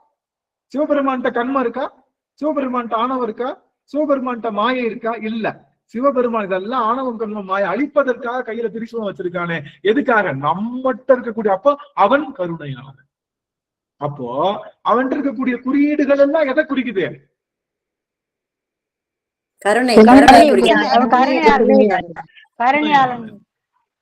கருணையாளன். அவன் கருணையாளன், அதுதான் குறியீடு. ஒரு சமயங்க, நல்லா கவனிங்க, ஒரு நிமிஷம் எல்லாரும் ஆன் பண்ணிக்கணும். ஒரு நிமிஷம் நம்மள எப்படி இருக்கும் பாரு. எல்லாம் ஆன் பண்ணுங்க, எல்லாம் ஆன் பண்ணுங்க. ஒரு 2 நிமிஷம் என் கூட இருங்க. ஒரு சமயம் இருக்கு, ஒரு சமயம் என்ன சொல்லுது, ஒரு ஸ்கூல் இருக்குன்னு கவனிங்க. ஒரு ஸ்கூல் இருக்கு, ஒரு ஸ்கூல் இருக்கு. உள்ள போன உடனே ஒரு எக்ஸாம் நடத்துவாங்க. உள்ள போன உடனே ஒரு எக்ஸாம் நடத்துவாங்க. எக்ஸாம்ல ஃபெயில் ஆயிட்டீங்கன்னு வச்சுக்கோங்க, ஸ்கூலை விட்டு அனுப்பிச்சிருவாங்க. எக்ஸாம்ல ஃபெயில் ஆகிட்டீங்கன்னா மரகதம்மா நீங்க மியூட் பண்ணிக்கலாம், நானே கூப் பண்றேன். எல்லாரும் பாருங்க, ஒரு ஸ்கூல் இருக்கு, எக்ஸாம்ல ஃபெயில் ஆயிட்டோம் அப்படின்னா நம்ம ஸ்கூலை விட்டு அனுப்பிச்சிருவாங்க. ஏங்க எல்லா ஸ்கூல்லயும் அப்படித்தானே பண்ணுவாங்க? இல்ல இல்ல, இன்னொரு ஸ்கூல் இருக்கு, எக்ஸாம்ல ஃபெயில் ஆயிட்டேன்னு வச்சுக்கோங்க, திரும்ப உங்களை படிக்க வைப்பாங்க, திரும்ப கொஸ்டின் எடுப்பாங்க, உங்களை பாஸ் பண்ண வருவாங்க. திரும்ப நீங்க ஃபெயில் ஆயிட்டீங்கன்னு வச்சுக்கோங்க, திரும்ப படிக்க விடுவாங்க. கொஸ்டின் பேட்டர்ன் குறைப்பாங்க. முதல்ல 50 மார்க்குக்கு வைப்பாங்க. பாஸ் ஆகலையா அடுத்து என்ன பண்ணுவாங்க, திரும்ப உங்களை வச்சு 40 மார்க்குக்கு வைப்பாங்க. அப்புறம் பாஸ் ஆகலையா 20 மார்க்குக்கு. இப்படி நீங்க பாஸ் ஆகுற வரைக்கும் டெஸ்ட் வச்சுக்கிட்டே இருப்பாங்க. அப்படி ஒரு ஸ்கூல் இருக்கு. நீங்க ஒரு முறைதான் எக்ஸாம் எழுதணும். நீங்க நேற்று எனக்கு திடீர்னு, நான் நல்லா படிக்கிற பையன்தான், நேற்று திடீர்னு காய்ச்சல் ஆயிடுச்சு. அப்ப அந்த எக்ஸாம் என்ன பண்ண முடியல, சரியா பண்ண முடியல. அதனால நான் ஃபெயில் ஆயிட்டேன்னு வச்சுக்கோங்க, எனக்கு இன்னொரு சான்ஸ் கொடுக்க மாட்டேன். இது மாதிரி சில சமயங்கள் என்ன சொல்லுது, உனக்கு ஒரு பிறவிதான், வந்தே இல்ல, பிறவியா பிறந்தே இல்ல. நீ நல்லது செஞ்சா உனக்கு நரகம், தீமை செஞ்சா சொர்க்கம். மறுபிறவி கிரப்பிறவி எல்லாம் கிடையாது, மறுபிறவி கிருப்பிறவி எல்லாம் கிடையாது. உனக்கு ஒரே பிறவிதான். நீ வந்து நல்லது பண்ணா சொர்க்கம், கெட்டது பண்ணா நரகம் அப்படின்னு சொன்னா அது எப்படிப்பட்ட சமயம்? இன்னொன்னு கவனிங்க, அந்த அதே சமயத்துல போய், ஏன்பா நான் மட்டும் மனுஷனா பிறந்திருக்கேன், அதெல்லாம் என்னவா பிறந்திருக்கு, ஒரு நாயா பிறந்திருக்கு, அது பள்ளியா பிறந்திருக்கு, எதனால இந்த மாற்றம் அப்படின்னு கேட்டா சொல்ல தெரியாது. நாம என்ன சொல்றோம், போன பிறவில நீ பண்ண எல்லாம் ஒரு தீவினை, அதனாலதான் நீ மண்ணாவும் கல்லாவும் ஒரு பள்ளியாவும் ஒரு இதாவும் பிறந்திருக்கேன்னு பல பிறவிகள் இருக்குன்னு நாம சொன்னதாலதான் இத்தனை உயிர் பேதங்கள் இருக்கு. அப்படிதானே? உயிர் பேதங்கள் இருக்கு. எல்லாருக்கும் 5 ரூபா கொடுத்துருக்கேங்க நானு, கவனிங்க, எல்லாருக்கும் 5 ரூபா கொடுத்துருக்கேன். 2 நாள் கழிச்சு பார்த்தா ஒருத்தன்ட்ட 3 ரூபா இருக்கு, ஒருத்தன்ட்ட 6 ரூபாய் இருக்கு. என்ன அர்த்தம்? என்ன அர்த்தம்? செலவு பண்ணிட்டாங்க ஐயா. ஒருத்தன் செலவு பண்ணிட்டான், ஒருத்தர் சேமிச்சிருக்கான்னு அர்த்தம். அப்போ 2 பேருக்குள்ள பேதம் இருந்தாலே பிளஸ் மைனஸ் இருக்குன்னு அர்த்தம். அது போல இந்த உலகத்துல உள்ள பிறவிகள்ல எல்லாத்துலயும் பேதம் இருக்கு. அப்ப இந்த பிறவியில பிளஸ் இருக்கு மைனஸ் இருக்குன்னு அர்த்தம். இதைத்தான் நம்ம சமயம் சொல்லுது, பிறவி உண்டுன்னு சொல்லுது. மற்ற சமயத்தினுடைய குறியீடுக்குள்ள போனீங்கன்னு வச்சுக்கோங்க, உங்களுக்கு என்ன இல்ல பிறவியில. இப்ப அதுவே ஃபண்டமெண்டலா தப்பா இருக்கா? அதுவே ஃபண்டமெண்டலா தப்பா இருக்கா? எப்படி அந்த சமயத்தை நம்ம ஏத்துக்க முடியும்? நம்ம சமயத்துல மட்டும்தான் எத்தனை முறை நீங்க பிறந்தாலும் உங்களுக்கு என்ன உண்டு, எக்ஸாம் உண்டு. நீங்க பாஸ் ஆகுற வரைக்கும் எக்ஸாம் வச்சுக்கிட்டே இருப்பான். அதுதான் சைவம். இங்க கவனிங்களேன், நம்ம சமயத்துலதான் பாஸ் ஆகுற வரைக்கும் என்ன பண்ணிட்டு இருப்பாங்க, எக்ஸாம் வச்சுக்கிட்டே இருப்பாங்க. சரின்ட்டு இவர் உள்ள வந்தாரு, வந்துட்டு வாத்தியார்ட்ட பேப்பர் வாங்கினாரு. வாத்தியார் எனக்கு கொஸ்டின் கொடுங்க, நான் எக்ஸாம் எழுத போறேன்னு சொல்லி பேப்பர் வாங்கினாரு. சரி ஓகே, எக்ஸாம் எழுதி நான் உனக்கு திருத்தி தரேன்ப்பா, நீ பாஸா ஃபெயிலா நான் பாக்குறேன் அப்படின்னு சொன்னவட்ட திடீர்னு ஒருத்தன் கூப்பிடுறாங்க வாத்தியார, என்னங்க இன்னும் நீங்க எக்ஸாம் எழுதலையான்னு கேக்குறாங்க. ஐயோ எக்ஸாம் எழுத மாட்டேன், எனக்கு ஒரு எக்ஸாம் பேப்பர் கொடுங்கன்னு வாத்தியார் இப்ப என்ன பண்ணிட்டு இருக்காரு, எக்ஸாம் எழுதிட்டு இருக்காரு. வாத்தியாரும் எக்ஸாம் எழுதுறாரு, ஸ்டூடெண்ட்ஸும் எக்ஸாம் எழுதுறாங்க. அப்படிங்கிறப்ப இந்த வாத்தியார் எப்படி ஸ்டூடெண்ட்ஸை பாஸ் பண்ணுவாரு? இவரே யாரோ பாஸ் போட்டாதான் வரும். அது போலத்தான் திருமாலும் மற்ற கடவுளும், அவங்களே பாஸ் ஆக முடியாதுன்னு பெருமான் எக்ஸாம் எழுதிட்டு இருக்காங்க. அவங்ககிட்ட போய் நம்ம படிக்கணும்னு அவசியம் இல்லை. நம்ம அப்ப என்ன பண்ணுவான், அவன் தான் பிரின்சிபல், எப்பயோ படிச்சு முடிச்சுட்டான். எப்ப போனாலும் சரி இன்முகத்தோட வரவேற்று, தங்கம் படிக்கலையா, உடம்பு சரியில்லையா, போயிட்டு வா, நாளை கழிச்சு எக்ஸாம் வச்சுக்கலாம், ஒன்னும் பிரச்சனை இல்லை அப்படின்னு சொல்லி இந்த ஆன்மாக்களுடைய வெறுப்புக்கேற்ப அவங்க பிழைகளை செய்ய வச்சு அவங்க கடைசி வரைக்கும் பாதுகாத்து கொண்டு போற சிவபெருமானுடைய குணம் யாருக்கும் வராது. தயவு செய்து குணங்களையும் குறிகளையும் மாற்றி விடாதீர்கள். சிவபெருமானை குறிகளோடு வழிபாடு செய்யுங்க. ஒவ்வொரு குறிக்கும் என்ன உண்டு, குணம் உண்டு. அந்த குணம் எப்படிப்பட்ட குணம் சொல்லுது? அவன் கருணையாளன், அவன் பராக்கிரமன், அவன் பிறவாமை இரவாமைக்கு உள்ளவன், அவன்தான் வரம்பில் ஆற்றல் உடையவன், அவன்தான் தேவாதி தேவன் பறைசாற்றுகின்றதுனால குணமும் புரியும். இந்த ஒரு செய்தி சொல்லி நம்ம அடுத்த வரைக்கும் போயிடலாம். எல்லாருக்கும் தெரிஞ்ச பாட்டு, அன்பும் அறனும் உடைத்தாயின் இல்வாழ்க்கை பண்பும் பயனும் அது. படிச்சிருக்கமா? படிச்சிருக்கமா? இத எங்க சொல்லுவாங்க? கல்யாணத்துல கல்யாண வீட்டுல கண்டிப்பா சொல்லுங்க. எல்லாரும் ஆன் பண்ணுங்களேன், எல்லாரும் ஆன் பண்ணுங்க. போடுறாங்கல்ல, ஆமா, பத்திரிக்கை போடுறதுல அந்த பாட்டு போட்டு தான் ஆரம்பிப்பாங்க. எல்லார்கிட்டையும் நான் ஒண்ணு சொல்லணும், உங்ககிட்ட ஒரு முக்கியமான செய்தி. இனிமே நீங்க இதுதான் நீங்க கொண்டு போகணும்.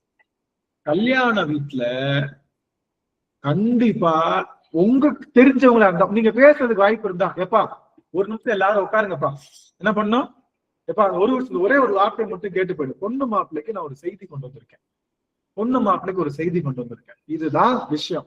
இதை எல்லா இடத்துக்கும் கொண்டு சேர்க்க வேண்டிய எங்களுடைய வேலை. எங்களுக்கு வந்து ஆனந்தன் ஒரு பேருக்கு அவர் பைத்தியக்காரன், அவர்கிட்ட சொல்லணும்னு சொல்லியிருக்கான், அதனால நான் சொல்லிட்டு போறேன், ஆளை விட்டுருங்கன்னு சொல்லி நீங்க எல்லாரும் கண்டிப்பா இந்த செய்திய நீங்க மத்தவங்க எல்லாத்துக்கும் சொல்லாட்டினாலும் பொண்ணு மாப்பிள்ளையை கூப்பிட்டு உட்கார வச்சு நிதானமா இந்த அட்வைஸை நீங்க கொடுக்கணும். என்ன அப்படின்னா, அன்பும் அறனும் உடைத்தாயின் இல்வாழ்க்கை பண்பும் பயனும் அது. அப்படின்னா என்ன தெரியுமா தங்கம்? இப்போ ஒரு பொருள் இருந்ததுன்னா அதுக்கு ஒரு பண்பு இருக்கும், ஒரு பண்பு. தங்கத்துக்கு என்ன பண்பு? தங்கம் இருக்குல்ல, தங்கம் தெரியுமா? தங்கம் இருக்குல்ல, கோல்டு, கோல்டுக்கு என்ன பண்பு, என்ன கேரக்டர்? அப்படியே பல பலனே இருக்கும், அப்படியே பல பலன்னு இருக்கும். அப்புறம் மாறாம இருக்கும். ஆமா, நெருப்புல பல பலன்னு இருக்கும். சரிங்களா? அதுதான் என்னது? தங்கம். அதுக்கு என்ன? அதுதான் பண்பு. பயன் என்ன? அதனால என்ன பயன்? தங்கத்தினால என்ன பயன்? அருமை. காசு எவ்வளவு வேணாலும் வாங்கிக்கலாம், தங்கத்தினுடைய அளவுக்கு ஏற்ப காசு, அதுதான் அதனுடைய பயன். சரியா? இப்ப பால் இருக்கு, பாலினுடைய பண்பு என்ன? தூய்மையா இருக்கும்.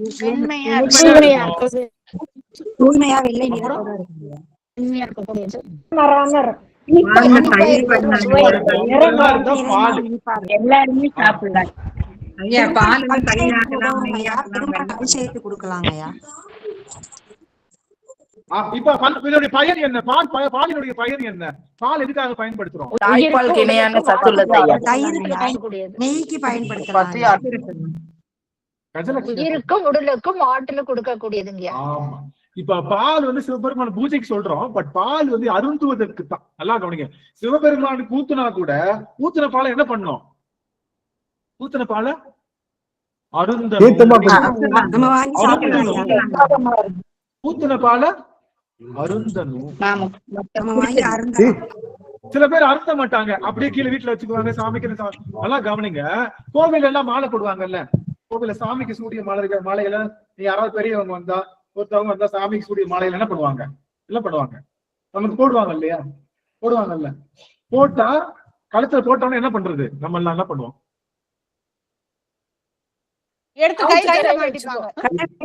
அப்படி செய்யக்கூடாது, அப்படி செய்யக்கூடாது. கழுத்துல மாலை போட்டா அந்த மாலைய கழுத்திலேயே தான் போட்டிருக்கணும், அந்த மாலைய அனுபவிக்கணும். கழுத்துல போட்ட உடனே பெரிய இவர் வந்து இவரு பிரைம் மினிஸ்டரே போட்டிருக்காரு, கழுத்துல கொடுத்த உடனே உடனே கையில எடுத்துட்டு உடனே போட்டுக்கிறது இல்ல. வீட்டுல ஷால் யாரோ பொத்துறாங்க, பொத்துறோட என்ன பண்றது? சாலை பொத்துறோட அப்படியே கழட்டி தூக்கி அப்படியே பெருசு தூக்கிறது. அந்த சாலை அனுபவிக்கணும். நம்ம திரும்ப அணியணும். எத்தனை பேர் வீட்டுல ஷால் அணியிறோம், நம்ம பயன்படுத்துறோமா? அவ்வளவுதான். யாருக்கு பயன்படுது யாருக்கு பயன்படலன்னு தெரியாது. வீடு பூரா சாலு, அதுக்கு தான் துண்டு வாங்கி கொடுத்தா கூட ஏதோ தளத்தை ஒட்டிக்கலாம் போல. ஆனா அதை வச்சுட்டு அதை ஒண்ணுமே அப்போ அப்படியே நமக்கு யாராவது கொடுத்தாங்கன்னா நம்ம அனுபவிக்கணும். கோவில்ல சுவாமிக்கு பூ கொடுக்குறாங்கன்னு வச்சுக்கோங்க, கோவில மாரியம்மன் கோயில குட்டி குட்டி பூவா கட் பண்ணி கொடுத்தாங்கன்னா என்ன பண்ணணும்? பெண்களா இருந்தா தலையில சூடி கொள்ளணும், வைக்க கூடாது. எலுமிச்சை பழம் கொடுக்குறாங்கன்னா வீட்டுல அறுத்து புளிஞ்சு ஜூஸ் போட்டு குடிக்கணும், அதை அப்படியே போடக்கூடாது. அருந்துவதற்காகத்தான். நல்லா தெரிஞ்சுக்கோங்க. நாங்க எல்லாரும் போயிருந்தோம், நானு யமுனா அம்மா, அப்புறம் ஐயா இவங்க நம்ம ஐயா நடராஜன் ஐயா, நாங்க எல்லாரும் மருதமலைக்கு போயிருந்தோம். போன உடனே எல்லாத்துக்கும் மாலை, அம்மா யமுனா அம்மா புண்ணியத்துல எல்லாத்துக்கும் மருதமலையானுடைய கழுத்துல சூடி இருந்த மாலை எல்லாத்துக்கும் ஒரு மாலை வந்தது. மாலை வாங்கி போட்ட உடனே அடியார்கள் அவுத்தாங்க. நான் சொன்னேன், அம்மா மாலைய நம்ம என்ன பண்ணக்கூடாது, அனுபவிக்கணும். மாலையை போட்டு பெருமான் கழுத்துல சூடின மாலை நமக்கு வந்திருக்கு. மாலை என்பது அணிவதற்குத்தான், கையில போடுறதுக்கு இல்ல. நாம இதை அணியணும். ஐயா அப்படி பரவாயில்ல சாமி சொல்லிட்டு நாங்க நம்பினா நம்புங்க, நாங்க 7 பேரும் கழுத்துல மாலையை போட்டுட்டு கோவில வளம் வந்தோம், அங்கேயே பேசணும். கீழே மலையில இருந்து கீழே இறங்கி வர்ற வரைக்கும் மாலையை நாங்க கழட்டவே இல்லை. அவ்வளவு அனுபவிச்சோம். அதுதான் அதுக்குதான் பண்றது. திருநீரா அனுபவிக்கணும். சந்தனம் கொடுக்குறாங்களா, ஸ்மெல் பண்ணணும். எடுத்த உடனே சாமிக்கு கொடுக்குறப்போ ஸ்மெல் பண்ணக்கூடாது. சாமி கிட்ட இருந்து வந்துச்சுன்னா அது நம்ம அனுபவிக்கிறதுக்காகத்தான் ஸ்மெல் பண்ணணும்ல, அதனுடைய ஸ்மெல் அனுபவிக்கணும். அதை நெற்றியில சூடிக்கொள்ளணும். இதெல்லாம் பண்ண அப்போ பெருமான்கிட்ட வருகின்ற எல்லா பொருள்களும் என்னதான் அது அனுபவிக்கிறதுக்காகத்தான். எதுக்கு இதை சொல்ல வந்தேன்னு மறந்துட்டே பாருங்க. என்னை கரெக்டா கூட்டுவாங்க. யாரு கூட்டு வராங்க? சாவித்திரி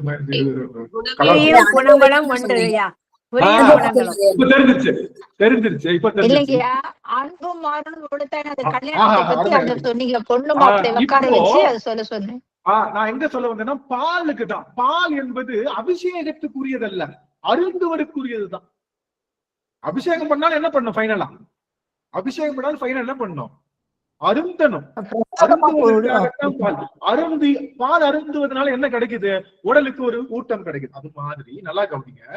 பண்பு என்றால் அதனுடைய அது எப்படி இருக்கணும். இப்ப பால் ப்ளூ கலரா இருக்கு, அப்ப என்ன சொல்லுவோம்? இது பாலு இல்ல, இது பினாயிலு சொல்லுவோமா இல்லையா? இது பாலு கிடையாது அப்படின்னு.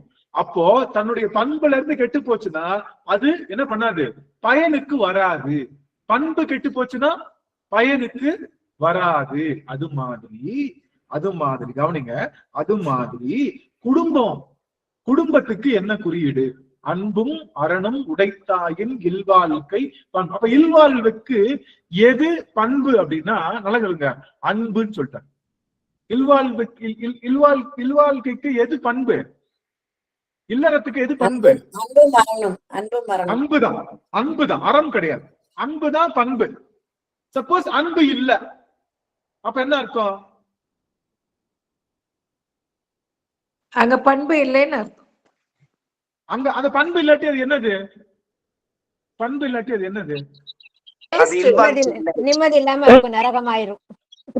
இல்ல பண்பு இல்லாட்டி என்னது? இப்ப பால் ப்ளூ கலரா இருந்தா என்னது? பயன்படல,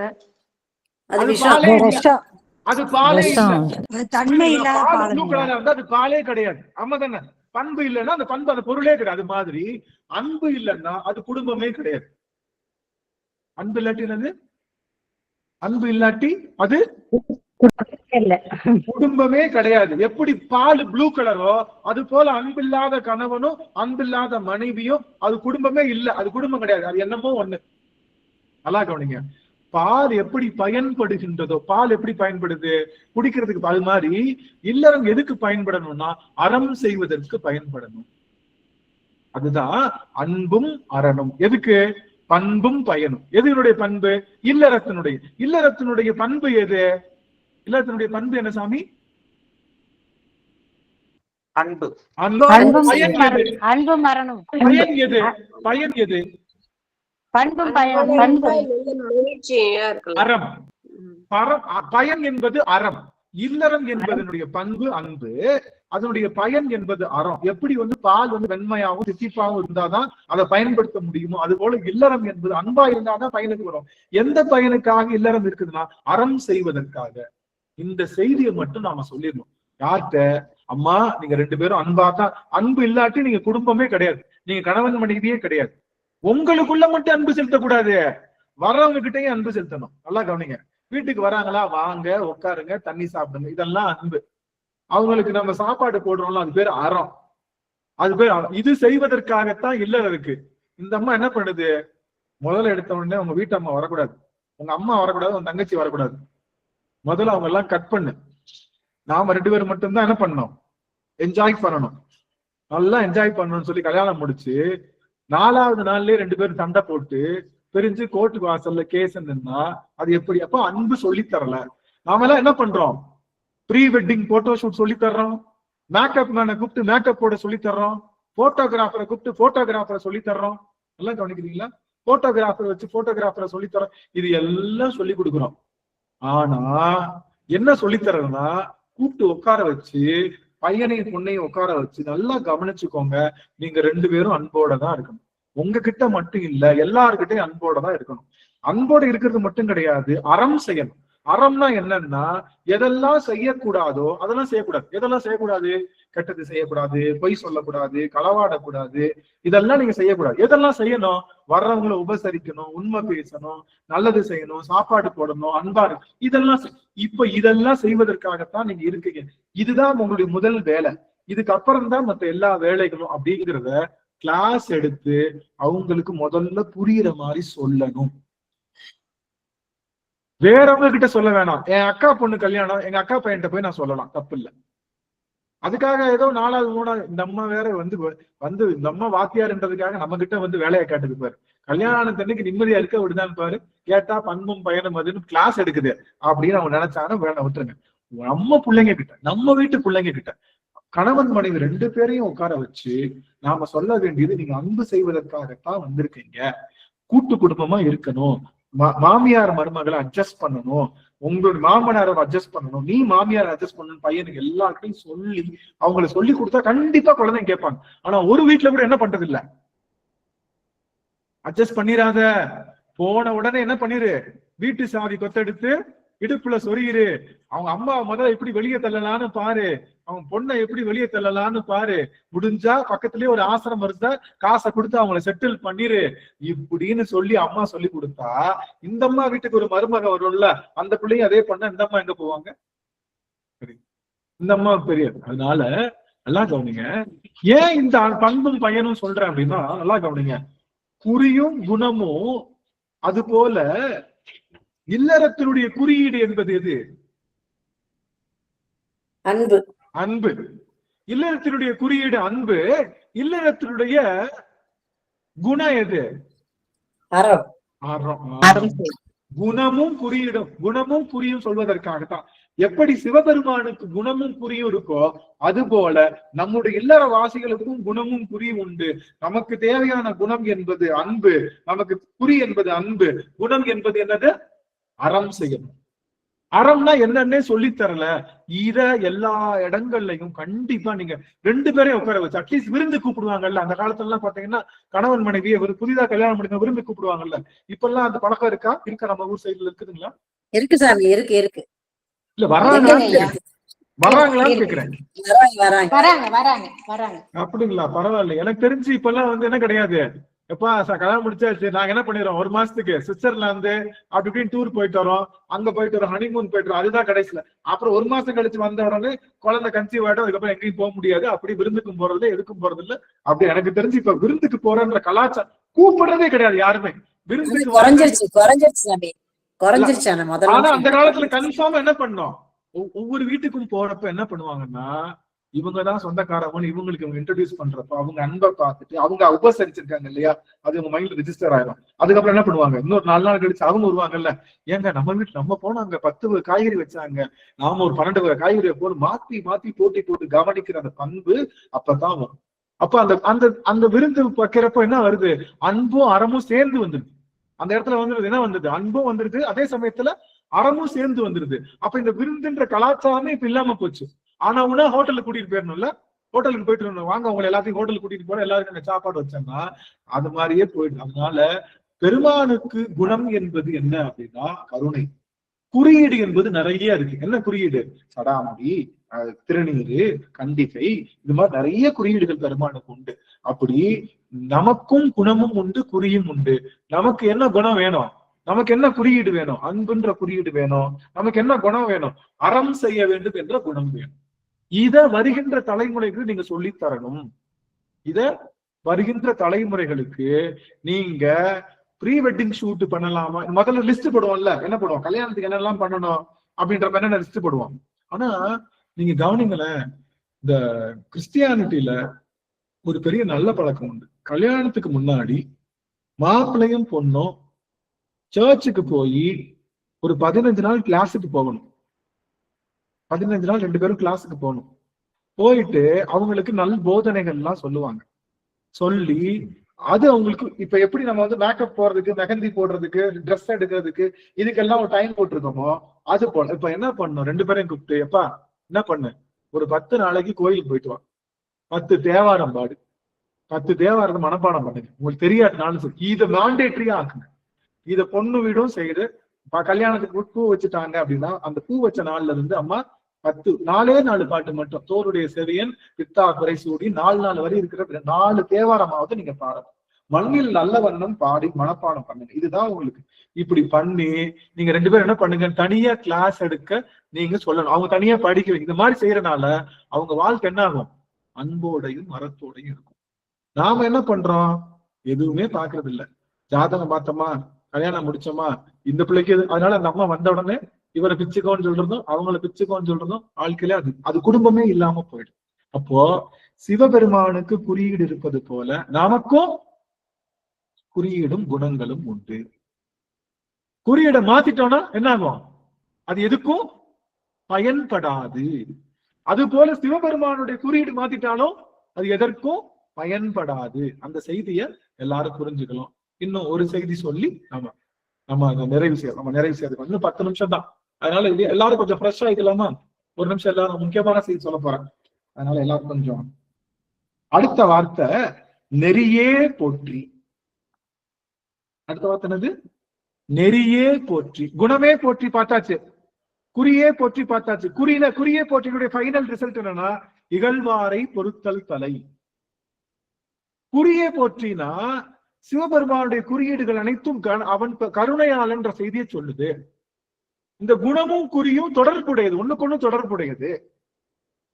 குணம் மாறிடுச்சுன்னா குறி மாறிடும், குறி மாறிடுச்சுன்னா குணம் மாறும். ரெண்டையும் மாத்தி மாத்தி செய்யக்கூடாது. சிவபெருமானுக்கு குணமும் குறியும் இருப்பது போல இல்லறத்துக்கும் குணமும் குறியும் உண்டு. இதுதான் இதனுடைய கன்க்ளூஷன் நம்ம பார்த்துட்டோம். புரியுதுங்களா? இப்ப நம்ம பார்க்க போறது நெறியே போற்றி. நெறி அப்படின்னா என்ன, நெறின்னு என்ன சாமி? ஒழுக்கம்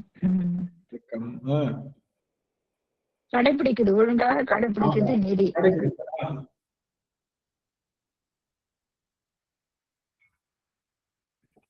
நெறினா என்னது, நெறினா என்ன சாமி? நெறினா என்ன? அடியா இருக்கு ஒருத்தவங்க தான் சொல்லியிருக்காங்க, மத்தவங்க எல்லாம் ஒரு குறிக்கோள், கொள்கை. சாவித்திரி அம்மா குறிக்கோள் அருமை அருமை. சரஸ்வதி அம்மா சொல்லுங்க.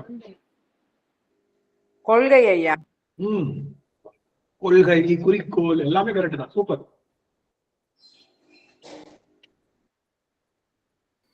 ஒரு வரைமுறையோட இருக்கிறது. உறுதிமொழியோட இல்லையா, உறுதிமொழி. உறுதிமொழி எல்லாரும் ஆன் பண்ணிக்கோங்க. இதுலயே நிக்கணுங்க ஐயா, நம்ம என்ன சொல்றோமோ அதுலயே உறுதியா நிக்கிறது. இப்ப கவனிங்க, கவனிக்கல ஒரு நிமிஷம். முக்கியமான செய்தி, இந்த செய்தி தெரிஞ்சுக்கிட்டீங்கன்னா ரொம்ப நல்ல விஷயம். இந்த ஒரு 10 நிமிஷம் என் கூட கன்ஃபார்மா நீங்க என் கூட இணைஞ்சிருக்கணும். கொஞ்சம் பிரிஸ்கா இருங்க அடியார்கள் எல்லாம். 10 நிமிஷம் என் கூட கன்ஃபார்மா இணைஞ்சிருங்க. முக்கியமான செய்தி. இப்போ நெறி அப்படின்னா என்ன அப்படின்னா, நெறி என்பது தவம்னு அர்த்தம். நெறினா என்னது, நெறி என்பது எது, தவம்னு அர்த்தம். தவம்னா என்ன, அதான் கேள்வி. தவம்னா என்னது, நெறினா தவம் சொல்லியாச்சு. தவம்னா திரும்ப நெறின்னு சொல்லக்கூடாது, ரைட்டா? நெறினா தவம் சொல்ல. அப்ப தவம்னா என்ன பொருள், தவத்துக்கு என்ன பொருள் அப்படின்னா, எது தவத்துக்கு பொருள்னா, நம்மளுடைய கொள்கையை அடைகிறோம்ல, ஒரு கொள்கை வச்சிருப்போம். ஒரு கொள்கை அடைகிறதுக்கு நாம பல செயல்கள், அதை ஒட்டியே பல செயல்கள் செய்வோம். கொள்கையை அடைவதற்கு அதை ஒட்டியே பல செயல்கள் செய்வோம்ல, அதுக்கு பேரு தான் தவம். ஃபார் எக்ஸாம்பிள், நான் 1st மார்க் வாங்கணும்னு நினைக்கிறேன். நல்லா கவனிங்க, நான் 10 மார்க் வாங்கணும்னு நினைக்கிறேன், அதுதான் என்னுடைய கொள்கை. அதுக்கு நான் என்ன பண்ணணும், காலைல வெள்ளன எந்திரிக்கணும், புக்ல எடுத்து படிக்கணும், அப்புறம் மத்தியானம் போய் படிக்கணும், ஸ்கூல்ல கவனிக்கணும், அதுக்கப்புறம் சாயங்காலம் வந்து படிக்கணும், அப்புறம் டீச்சர் சொல்றதெல்லாம் கவனிக்கணும், ஒவ்வொரு எக்ஸாமுக்கும் நல்லா ப்ரிப்பேர் பண்ணணும், அப்புறம் டிவி பார்க்க கூடாது, மற்ற விஷயங்கள்ல செலவழிக்க கூடாது. இதெல்லாம் பண்ணா இந்த பையன் எல்லாம் என்ன இருக்கான்னு அர்த்தம், தவத்துல இருக்கு. அப்படிதானே? ஆமாவா இல்லையா? அவன் தவத்துல இருக்கான். என்ன, தான் கொள்கையை அடைவதற்காக இழப்பவைகளை இழந்தும் கொள்பவைகளை கொண்டு இருந்தா அதுக்கு பேர் என்னது? அதுக்கு பேர் என்னது? தவம்ங்கய்யா, தவம். தவம்னு பேரு. அந்த தவம் தான் நெறின்னு சொல்லுவாங்க. தவத்துக்கு பேர் இன்னொரு பேர் என்னது? நெறி அப்படின்னு சொல்லுவாங்க. இப்போ நல்லா கவனிங்க. இப்போ நான் என் கொள்கைய நான் ஒரு கொள்கை வச்சுட்டேன். அது கொள்கைக்கு முரணா நடக்கிறேன், கொள்கைக்கு முரணா நடந்துக்கிறேன். எனக்கு என்ன கொள்கை? எனக்கு இது அடையணும்னு கொள்கை. நான் 10 மார்க் வாங்கணும்னு எனக்கு ஆசை. ஆனா என்ன பண்றேன்? டெய்லி நான் சினிமாக்கு போறேன், சீரியல் பாக்குறேன், டீச்சர் சொல்றத கவனிக்கல. இப்படி இருந்தா என்ன பண்றேன்? நான் தவத்துல இருக்கல, நான் என்ன இருக்கேன்? அவத்துல இருக்கேன்னு அர்த்தம். நான் என்ன இருக்கேன்? தவத்துல இருக்கேன், அவத்துல இருக்கேன்னு அர்த்தம். புரியுதுங்களா? அப்போ தவம் அவம் ரெண்டு இருக்கு. தவம் அவம். தவம்னா கொள்கையை நோக்கி பயணிக்கிறதுக்கு செய்ய வேண்டியவைகளை செஞ்சோம்னா தவம். கொள்கை நோக்கி செய்யறதுக்கு நம்ம செய்யக்கூடாது. இப்ப நம்மளுடைய தவம் என்ன? சிவபெருமானுடைய திருவடியை அடையணுங்கிறது நம்முடைய தவம். ஆமாவா இல்லையா? அதுக்கு என்ன பண்ணணும்? அதெல்லாம் செய்யற மாட்டேன். நம்ம கொள்கை திருவடியை அடையணும்னு அதை நம்ம செய்யறோமா? செஞ்சா நம்ம இருக்கோம், தவத்துல இருக்கோம்னு அர்த்தம். ஆனா நான் என்ன பண்றது? சிவபெருமான் திருப்பணி அடையணும். ஆனா என்ன பண்ணுவேன்? நானு திருவாசக சிந்தனைக்கு வரமாட்டேன், முற்றோதலுக்கு வரமாட்டேன், பன்னீர் வருவோம். அப்படி இருந்தா அதுக்கு பேர் என்னது? அவம்னு பேரு. அவம்னு பேரு. இப்போ நல்லா கவனிங்க. ரெண்டு தவம் இருக்கு. தவத்திலேயே தவம்னு என்ன சொல்றோம்? கொண்ட கொள்கையை அடைவது பேரு தவம். அதுலயே ரெண்டு தவம் இருக்கு. ஒரு தவம் என்னன்னா, நான் வீடு கட்டணும், நான் வேலை பார்க்கணும், எனக்கு நல்ல பொண்ணு வேணும், இப்படி எல்லாம் நினைச்சு நான் அதுக்காக நான் உழைச்சிட்டு இருந்தேன்னா அதுவும் தவம் தான். ஆமாவா இல்லையா? வீடு கட்டுறதுக்கு நான் என்ன வேணுமோ செய்யறேன். அதெல்லாம் அந்த தவத்துக்கு பேரு அவத்தவம்னு பேரு. அவத்தவம். ஏன்னா எதை அடையக்கூடாதோ அதை நோக்கி தவம் பண்ணிட்டு இருக்கனால அந்த தவத்துக்கு பேர் என்னது? அவத்தவம். சிவபெருமானை தவிர மித்த எந்த பொருளுக்காவது நாம பிரயாசனம் பண்ணி அந்த பொருளையே அடைவதற்காக நம்ம ஓடிட்டு இருந்தோம்னா அந்த தவத்துக்கு அவத்தவம் பேரு. சிவபெருமானை அடைவதற்காக நாம செய்கின்ற எல்லா பிரயத்தனமும் சிவத்தவம்னு பேரு. புரியுதுங்களா? சிவத்தவம்னு பேரு. அந்த சிவத்தவத்துக்கு தான் நெறின்னு பேரு. சிவத்தவத்துக்கு தான் என்னது? நெறின்னு பேரு. நெறின்னா விடுவதை விடுத்து பெறுவதை பெறணும். லெப்ட்ல போக கூடாது, ரைட்ல போகணும். புரியுதுங்களா? அதுக்கு பேர் தான் நெறி. புரியுதுங்களா? லெப்ட்ல நான் எப்படியோ போவேங்க, நேரம் அடைவேங்க அப்படின்றதுக்காக போறது இல்ல. லெப்ட்ல போக கூடாது, ரைட்ல போகணும். அப்படித்தான் இந்த ரோட்ல நீ போகணும்னு சொன்னா அதை ஃபாலோ பண்ணாதான் நெறி. ரோட்ல தானே போகணும், நீங்க சொல்றதுக்கு இறங்கிக்கு நான் ரைட்ல போவேங்க, லெப்ட்ல தாங்க போவேன் அப்படின்னு சொல்லி போனா அது பேர் நெறி அல்ல. தள்ளுவனவற்றை தள்ளி கொள்ளுவனவற்றை கொண்டு நம்முடைய இலக்கை அடைவதற்கு பேர் தான் தவம். அப்ப சிவபெருமான அடையணும்னா உலக பொருளை தள்ளி சிவத்தை அடையணும்னு நினைக்கிறதுக்கு பேரு தான் தவம். அதுக்கு பேரு தான் நெறி. அந்த நெறியை நாம கையாண்டோம்னா அதுக்கு கிடைக்கின்ற விஷயம் தான் என்னது? நெறியே போற்றி. அப்ப சிவபெருமானுடைய நெறி என்பது என்ன அப்படின்னா, சிவபெருமானுக்கு அவனுக்கு நெறின்னு பேரு. ஏன்னா நம்ம செய்ய தவம் தான் அவன், தவமும் அவன் தான், தவத்தினுடைய பயனும் அவன் தான். சிவபெருமான் தவமே, தவத்தின் பயனும் அவன் தான். அது போல சிவபெருமான் யார் அப்படின்னா அவன் நெறி. நெறியையே தன்னுடைய வடிவமாக கொண்டவன், அறத்தையே தன்னுடைய வடிவமாக கொண்டவன், அறநெறிகளையே தன்னுடைய வடிவமாக கொண்டவன் தான் சிவபெருமான். ஆக நாம நெறிகளை கடைபிடிக்க வேண்டும், தவத்தை நாம் கடைபிடிக்க வேண்டும். தவம்னா என்னன்னு புரிஞ்சிருச்சா? தவம்னா என்ன பண்ணணும்? நாம என்ன தவம் வச்சுக்கணும்? சிவத்தவம் தான் எப்பவுமே வச்சுக்கணும். நாம என்ன தவம் வைக்க கூடாது? அவத்தவம் வைக்க கூடாது. மித்த தவங்கள் எல்லாமே இந்த உடலோடு அழிந்து போயிடும். அதனால அதுக்காக அந்த தவம் செய்யாம இருக்கலாமா? செய்யணும் அந்தந்த பிறகு. ஆனா அதோட சேர்த்து இந்த தவத்தையும் புரியணும். அப்படின்னால சிவபெருமானை அடைவதற்கான வழிகளை நாம செஞ்சுக்கிட்டே இருக்கணும். சிவபெருமானை எப்படி அடையலாம்? சிவபுராணங்கள் கேட்கலாம், அடியார் சபையில நிக்கலாம். இன்னும் ஒரே ஒரு செய்தி, தனித்தவம் செய்யக்கூடாது, தனியாக தவம் செய்யக்கூடாது, தனியாக பக்தி செய்யக்கூடாது. தனித்து பக்தி செய்தால் அது நிலைக்காது. அடியார்களோடு தான் பக்தி செய்யணும். நான் அடியார்களை தவிர்த்துட்டு நான் போய் சிவத்தை கும்பிட போனேன் அப்படின்னா அந்த பக்தி நிலைக்காது, செழிக்காது. அடியார்கள் கிட்ட போறேன் ஆனா எனக்கு பக்தியே இல்லைங்க அப்படின்னா அந்த பக்தி நிலைக்கும் செழிக்கும். அதனால நாம அடியார்களோடு கலந்து செய்கின்ற சிவத்தவத்தை தான் செய்யணும். சொல்ல போனா சிவத்தவத்தினுடைய முதல் படியே அடியார்களை தேடுவது, அடியார் திருக்கூட்டத்துல இணைவது. உங்களுக்கு அடியார் திருக்கூட்டம் இணையறதுக்கு கஷ்டமா இருக்கா, கிடைக்கலையா, கவலையே படாதீங்க. புதன்கிழமையும் வெள்ளிக்கிழமையும் நம்மளுடைய லிங்க் இருக்கு. என்ன லிங்க்? DYP_BJYD_PJA அப்படின்னு டைப் பண்ணி நீங்க கிளிக் பண்ணீங்கன்னா உங்களுக்கு அடியார் திருக்கூட்டம் எப்பவுமே கிடைக்கும். அப்பேற்பட்ட தவத்தை நெறியை செய்து கொண்டிருக்கின்றோம். அந்த தவ நெறிக்குள்ள நாம ஈடுபடுத்திக் கொள்ள வேண்டும். புரியுதுங்களா? இந்த வருடத்துல கடைசியா நாம செய்ய வேண்டிய, நமக்கு இந்த வருடத்தினுடைய கடைசி பகுதிக்கு வந்துட்டோம். இன்னைக்குதான் கடைசி நாள். அடுத்த வருடம் ஆங்கில புத்தாண்டு நமக்கு இல்லாம இருந்தாலும் கூட நம்முடைய எல்லா வாழ்க்கை நெறிகளும் ஆங்கில புத்தாண்டுக்குள்ள போயிடுச்சு. நான் ஆங்கில புத்தாண்டுலாம் கொண்டாட மாட்டேன். ஏன்னா 1ஆம் தேதி சம்பளம் வாங்குறோம், மத்த எல்லாமே டேட் எல்லாம் இதுலதான் குறிக்கிறோம். அதனால நம்ம ஆங்கில புத்தாண்டு நம்ம வெறுக்க வேண்டாம். அதுக்காக அதுல செய்ய மாதிரி வந்து கும்மாளம், குடி, கூத்து அந்த மாதிரியும் நம்ம வழிபாடு, அதை நம்ம நல்லபடியா இருக்கணும்னு நம்ம நினைச்சுக்குவோம். அதனால இந்த வருகின்ற புத்தாண்டுல சிவத்தவத்தை நீங்க மேற்கொள்ளுங்க. சிவத்தவம் செய்வதற்கான விஷயங்களை நீங்க மேற்கொள்ளுங்க. சிவனடியார்கள் இருக்கின்ற இடம் தேடி சென்று அடையுங்கள். சிவபெருமான் தான் நம்முடைய டெஸ்டினேஷன் என்ற கருத்தை மனசுல வச்சுக்கோங்க. சிவபெருமான் குறிகள் இல்லாத இடத்தை வழிபாடு செய்யாதீர்கள். சிவபெருமான் குறிகளோடு கலந்து சிவபெருமானை வழிபாடு செய்யுங்கள். மற்றொரு தெய்வத்தை கனவிலும் நினையாதீர்கள். சிவபெருமான் ஒருவனே பெரியவர் என்று நீங்க நினைச்சு, இதெல்லாம் நம்ம நியூ இயர் ரெசல்யூஷன். இந்த வருஷம் நியூ இயருடைய ரெசல்யூஷன், சிவபெருமானை தவிர வேற யாருக்கிட்டையும் நான் போக மாட்டேன், சிவனடியார்கள் திருவடியை வணங்குவேன், சிவபெருமான் திருக்கோயிலுக்கு போவேன், சிவனடியார்கள்கிட்ட நான் இணக்கமா இருப்பேன், சத்சங்கத்துக்கு அடிக்கடி போய் சிவபெருமானை தெரிஞ்சுக்குவேன் என்ற எண்ணத்தை நீங்க வளர்த்து கொள்ளுங்க. இதுதான் இந்த வருடத்தினுடைய நியூ இயர் ரெசல்யூஷன். இன்னொன்னு முக்கியமான விஷயம், கோயிலுக்கு நம்ம என்ன கொண்டு போவோம்? பூங்க ஐயா, முக்கியம் பூ கொண்டு போவோம். வேற வெத்தலை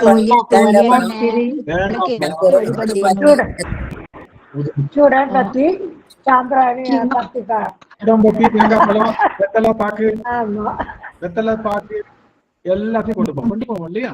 ஆனா திருமுறை புத்தகங்கள் எடுத்துட்டு போவோம், திருவாசகம் எடுத்துட்டு போவோம். அது தூளு போங்க, தூளு. இப்ப கவனிங்க, நல்லா கவனிங்க.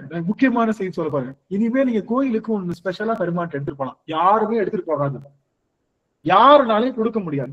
இப்போ திருமுறை யார் கொடுத்தா? அருளாளர்கள் எல்லாரும் அருளாளர். பூவை யார் கொடுத்தா இந்த உலகத்துக்கு? கடவுள், சிவபெருமான் தான். பெருமான் தான் கொடுத்தாரு, எல்லாமே பெருமான் தான். ஏன் பொது நீக்கி பெருமான சொல்ல? சிவபெருமான் தான் கொடுத்தான். வெத்தலை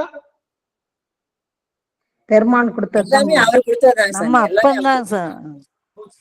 இல்ல நான் சொல்றேன், வெத்தலை அவன் கொடுத்தது, வாழைப்பழம் அவன் கொடுத்தது, அதுக்கப்புறம் ஊதுபத்தி அவன் கொடுத்தது, சூடம் அவன் கொடுத்தது, பூ அவன் கொடுத்தது, எலுமிச்சம்பழம் அவன் கொடுத்தது, எல்லாமே அவன் கொடுத்ததுதான். இந்த உடம்பு அவன் கொடுத்ததுதான். அவன் கொடுக்காத ஒரு பொருள் இருக்கு, அவனால கொடுக்க முடியாத ஒரு பொருள் இருக்கு. அன்பு சிவமும் ஒண்ணுதானே, அன்பு சிவமும் ஒண்ணுதானே. அன்பும் அவன் தான், அன்புதான் அவன்கிட்ட இருந்து அன்புக்கு மட்டும்தான் கட்டுப்படுவார் சிவன். நான் சொல்ல வந்து கவனிங்க, சிவபெருமானால கொடுக்க முடியாத பொருள் ஒண்ணு இருக்கு. அது என்ன தெரியுமா? சிவபெருமானுக்கு கொடுக்க வேண்டிய பொருளும் ஒண்ணு. அவனால கொடுக்க, அவன் நமக்கு கொடுத்ததே இல்லை, அவனுக்கு கண்டிப்பா போய் கொடுக்க வேண்டிய பொருள் என்பது ஆன்மா என்ற பூ. ஆன்மா பூவை சிவபெருமான் படைக்கல, தெரியும்ல? சிவபெருமான் தான் உலகத்தை படைச்சான், பூவை படைச்சான், பழத்தை படைச்சான், பலாப்பழத்தை படைச்சான், எல்லாத்தையும் படைச்சான். ஆனா சிவபெருமான் ஆன்மாவை படைக்கல. சிவபெருமான் படைக்காத பொருள் ஆன்மாதான். முக்கியமா பாருங்க, கவனிங்க. உங்களுக்கு இந்த புது வருஷத்துல ஒரு பெரிய கிஃப்ட் நான் கொடுக்குறேன். சிவபெருமானு அவன் படைக்காத பொருள் ஆன்மா ஒண்ணுதான். இன்னொன்னும் படைக்காத பொருள் இருள் இருக்குல்ல, அதான் சொல்ல வந்து, அதான் கரெக்டா கேட்டான். இருளும் அவன் படைக்காத பொருள் தான். ஆனா இருளை பெருமான்கிட்ட கொடுக்க முடியாது. ஏன்னா பதி அணுகில் அவன் இருள் வந்து அவனுடைய பொருள் கிடையாது. அவன் என்ன இருள் வராது, விலகி ஓடிடு. அவன்கிட்ட இருளை கொடுக்கவே முடியாது. அப்போ இருள் அவன்கிட்ட கொடுக்க முடியாது. ஆன்மாவை அவன்கிட்ட கொடுக்க வேண்டியவர். ஏன்? இதுவும் அறிவு பொருள், இதுவும் அறிவு பொருள். ஒரு பூவை எடுத்துட்டு போறீங்கல்ல, சரசரமா கட்டி பூவை எடுத்துட்டு போற மாதிரி மணிவாசகர் என்ன பண்ணாருன்னா, மார்கழி மாதம் பெண்கள் எல்லாம் எழுப்பி கதவை தட்டி ஒரு ஆன்மாவையும் சரசரமா கட்டி மாலையா அடியார் திருக்கூட்டமா போய் சிவபெருமான வழிபாடு பண்ணுவதுதான் சிவபெருமானுக்கு போடுற உன்னதமான மாலை. யாருமே போடாத மாலை அந்த மாலை. அதனால நாம எல்லாரும் சிவபெருமானுக்கு ஏற்கனவே சூடிய பூவை கொடுக்கலாம். அதுவும் நல்லது, தெரியும்ல உங்களுக்கு. சில பூக்களை சூடிய பூக்களை கொடுக்கலாம். இப்ப நீங்க பாத்தீங்கன்னா வில்வ பத்திரத்தை சாமி மேல போட்டுட்டு திரும்ப எடுத்து கழுவி 6 நாட்கள் 7 நாட்கள் பயன்படுத்தலாம். சூடிய பூக்களையும் போடலாம். ஆனா சூடாத பூவை போட்டா கொஞ்சம் சிறப்பு தானே, இன்னும் சிறப்பு தானே. நல்லா கவனிங்க. சாமி 108 வருஷத்துக்கு ஒரு தடவை மலர்ற இமயமலையில கிடைக்கிற பூவை வந்து உனக்கு போடுறேன் சாமி அப்படின்னு தூக்கி போட்டா அது சிறப்பா சிறப்பு இல்லையா? சிறப்புங்கய்யா, மிகவும் சிறப்புங்கய்யா. மிகவும் சிறப்பு இல்ல, எல்லாரும் போடுற பூ. அது போல நல்லா கவனிங்க, என்ன கவனிங்க. இந்த ஆன்மா ஒரு தடவை மனுஷனா பிறந்துச்சுன்னா இன்னொரு தடவை மனுஷனா பிறக்கணும் அப்படின்னா என்ன, எப்ப பிறக்கும் தெரியுமா? இந்த ஆன்மா ஒரு தடவை மனுஷனா பிறந்துச்சுன்னா இன்னொரு தடவை மனுஷனா எப்ப பிறக்கும்னா, வங்காள விரிகுடால ஒரு உலக்கையும் அரபிக்கடல்ல ஒரு சின்ன வளையத்தையும் போட்டீங்கன்னு வச்சுக்கோங்களேன். இந்த ரெண்டும் எப்ப ஒண்ணு சேருமோ அப்பதான் அது அடுத்த தடவை மனித பிறவியா. புரியுதுங்களா? வங்காள விரிகுடா எங்க இருக்குன்னு தெரியும்ல, மேற்கால இருக்கு, ஏதோ ஒரு பக்கம் இருக்கு, இந்த பக்கம் இருக்கு, இந்த பக்கம் ஒரு கடல் இருக்கு. இதுல வந்து ஒரு சின்ன ஒரு வளையம் போட்டுருங்க, வளையம். இந்த பக்கம் ஒரு உலக்கையை போட்டுருங்க. இந்த வளையத்துக்குள்ள அந்த உலக்கை என்ன பண்ணணும், சேரணும். அப்படி சேருமா? அப்போ இந்த ஆன்மான்ற பூ எத்தனை வருஷத்துக்கு ஒரு தடவை பூக்கும்? மனித பூ. இந்த மனிதன்ற ஆன்ம பூ எத்தனை வருஷத்துக்கு ஒரு தடவை பூக்கும்? அது ஒரு தடவை பூத்தா இன்னொரு தடவை பூக்கும்னு சொல்லவே முடியாது. அபூர்வமான பூக்கள். அதனால ஏதோ ஒரு ஆன்மாவை கூப்பிட்டு, எப்பா சிவம்னு ஒண்ணு இருக்கு, நீங்க ஏமாத்தி கூட்டிட்டு போவீங்களோ இல்ல அதுக்கு புரிய வச்சு கூட்டிட்டு போவீங்களோ, என்னத்தையோ பண்ணி கோயில்ல கூட்டிட்டு போய், எப்பா நீயாச்சு இந்த பிள்ளையாச்சு, ரெண்டு உங்ககிட்ட வந்து சேர்த்துட்டேன், நீ தான் இந்த பிள்ளைய பாத்துக்கணும்னு அந்த பிள்ளைய கொண்டு போய் கோவில்ல போய் தள்ளி விட்டுட்டீங்கன்னா, கோயில்ல போய் கொண்டு போய் விட்டுட்டீங்கன்னா, திருமுறை படிக்கிறதுக்கு உதவி செஞ்சீங்கன்னா, இல்ல திருப்புகழ் படிக்கிறதுக்கு உதவி செஞ்சீங்கன்னா, அவங்க திருநீர் பூசுறதுக்கு உதவி செஞ்சீங்கன்னா, சிவபெருமான் கோவிலுக்கு வழிபாடு செய்வதற்கு உதவி செஞ்சீங்கன்னா, அந்த பூதான் சிவபெருமானுக்கு நீங்க தருகின்ற உன்னதமான ஆன்ம மலர். ஆன்ம மலர் தான் அவன். அதனால இந்த வருஷத்துல நீங்க எத்தனை பூவை சாமிக்கு போடுறீங்கன்னு நாங்க பாக்குறோம். இந்த வருஷத்துல நீங்க எத்தனை பேரை சிவநெறிக்குள்ளையும் சைவ நெறிக்குள்ளையும் நீங்க மாத்துறீங்க அப்படின்னு நாங்க பார்க்க போறோம். அதுக்கு எல்லாத்துக்கும் ஒரு வாய்ப்பு கொடுக்குறோம் நாங்க.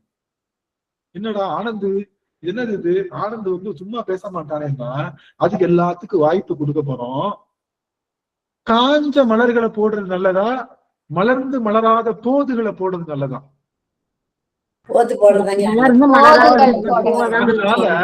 போது என்பது குழந்தைகள் தான். குழந்தை என்ற ஆன்ம பூக்களை சிவபெருமான் திருவடிக்கு சேர்ப்பதற்காக திருவம்பாவை போட்டி ஒண்ணு நாங்க நடத்துறோம். அந்த போட்டியில தெரிஞ்ச போது மலர்கள் எல்லாம் கூப்பிட்டு கலந்துக்க வச்சீங்கன்னா, நான் சொல்லி பார்த்துட்டானா யாரும் எதுவும் கண்டுக்கிறது இல்லை, நீ என்ன வேணாலும் சொல்லிக்கிட்ட, ஆனா நீ என்ன வேணாலும் உங்க வீட்டுல இருக்கிற குழந்தைங்களே எத்தனையோ வீட்டுல எங்களுக்கு வீடியோஸ் நிறைய வந்துட்டு இருக்கு. ஆனாலும் 3 நிமிஷம் அவங்க எல்லாரையும் நெத்தியில திருநீர் பூச வச்சு ஒரு பாட்டு பாடு. நெட்ல 1000 இது இருக்கு. 3 நிமிஷம் பண்ண முடியாதா? 3 நிமிஷம் குழந்தைங்களுக்கு நம்ம ட்ரைனிங் கொடுக்க முடியாதா? ஏதோ ஒரு குழந்தைய ட்ரைன் பண்ணி சிவபெருமான அறிகின்ற திருநீரை பூச வச்சு திருவம்பாவைன்னு வார்த்தையை அவங்க வாயில வர வச்சு கோவில்ல போய் இதை பாடுப்பா தங்கம் நீங்க வந்து அனுப்பிச்சு விட்டீங்கன்னா சாமி பாப்பாரு, இந்த பூவை யாரு கொண்டு வந்தா அப்படின்னு பாப்பாரு. ஓ, இந்த பூவை கொண்டு வந்தது சாந்தி ஆறுமுகம் அம்மாவா, சரஸ்வதி நாச்சிமுத்து அம்மாவா, கலைச்செல்வி அம்மாவா, சாந்திமதி அம்மாவா, சந்திரா அம்மாவா, அல்லி அம்மாவா இப்படின்னு சொல்லி அவர் பார்த்து ஆச்சரியப்பட்டு அவங்க கொடுத்த மலர் அப்படியே பெருமான் அப்படியே சூடி மகிழ்ந்து கொள்ளும். இதுதான் பெருமானுக்கு நாம் அளிக்கின்ற மலர். அதனால குழந்தைகள் கிட்ட நாம செய்யறது கவனிங்க, ஒரு நிமிஷம் கவனிங்க. ஒன்னும் கிடையாது. குழந்தைகள் கிட்ட மணிவாசகரை பத்தி ஒரு 3 நிமிஷம் நீங்களே எழுதி கொடுத்து பார்த்து படின்னு சொல்லலாம். பார்த்து படி நீங்க கொடுங்க. படிக்கிறப்போ ஒரு வீடியோ 3 நிமிஷம் வீடியோ எடுத்து எங்களுக்கு அனுப்புங்க. குழந்தைங்கள சும்மா பாட்டு பாட வைங்க. நம்ம வீட்டு பசங்களை, நம்ம பசங்க, நம்ம அத்தை பிள்ளைங்க, நம்ம பேரன் பேத்திங்க, பொண்ணு வீட்டு பிள்ளை, மக வீட்டு பிள்ளை, இப்படி தெரிஞ்சவங்களை எடுத்து பார்த்தாலே எவ்வளவோ பேர் வரும். அதனால இந்த வருஷத்துல நீங்க போடுற பூ நம்ம வீட்டு போது மலரா இருக்கும். நம்ம பூவையே எடுத்து பெருமானுக்கு சரமா கட்டி போடுங்க.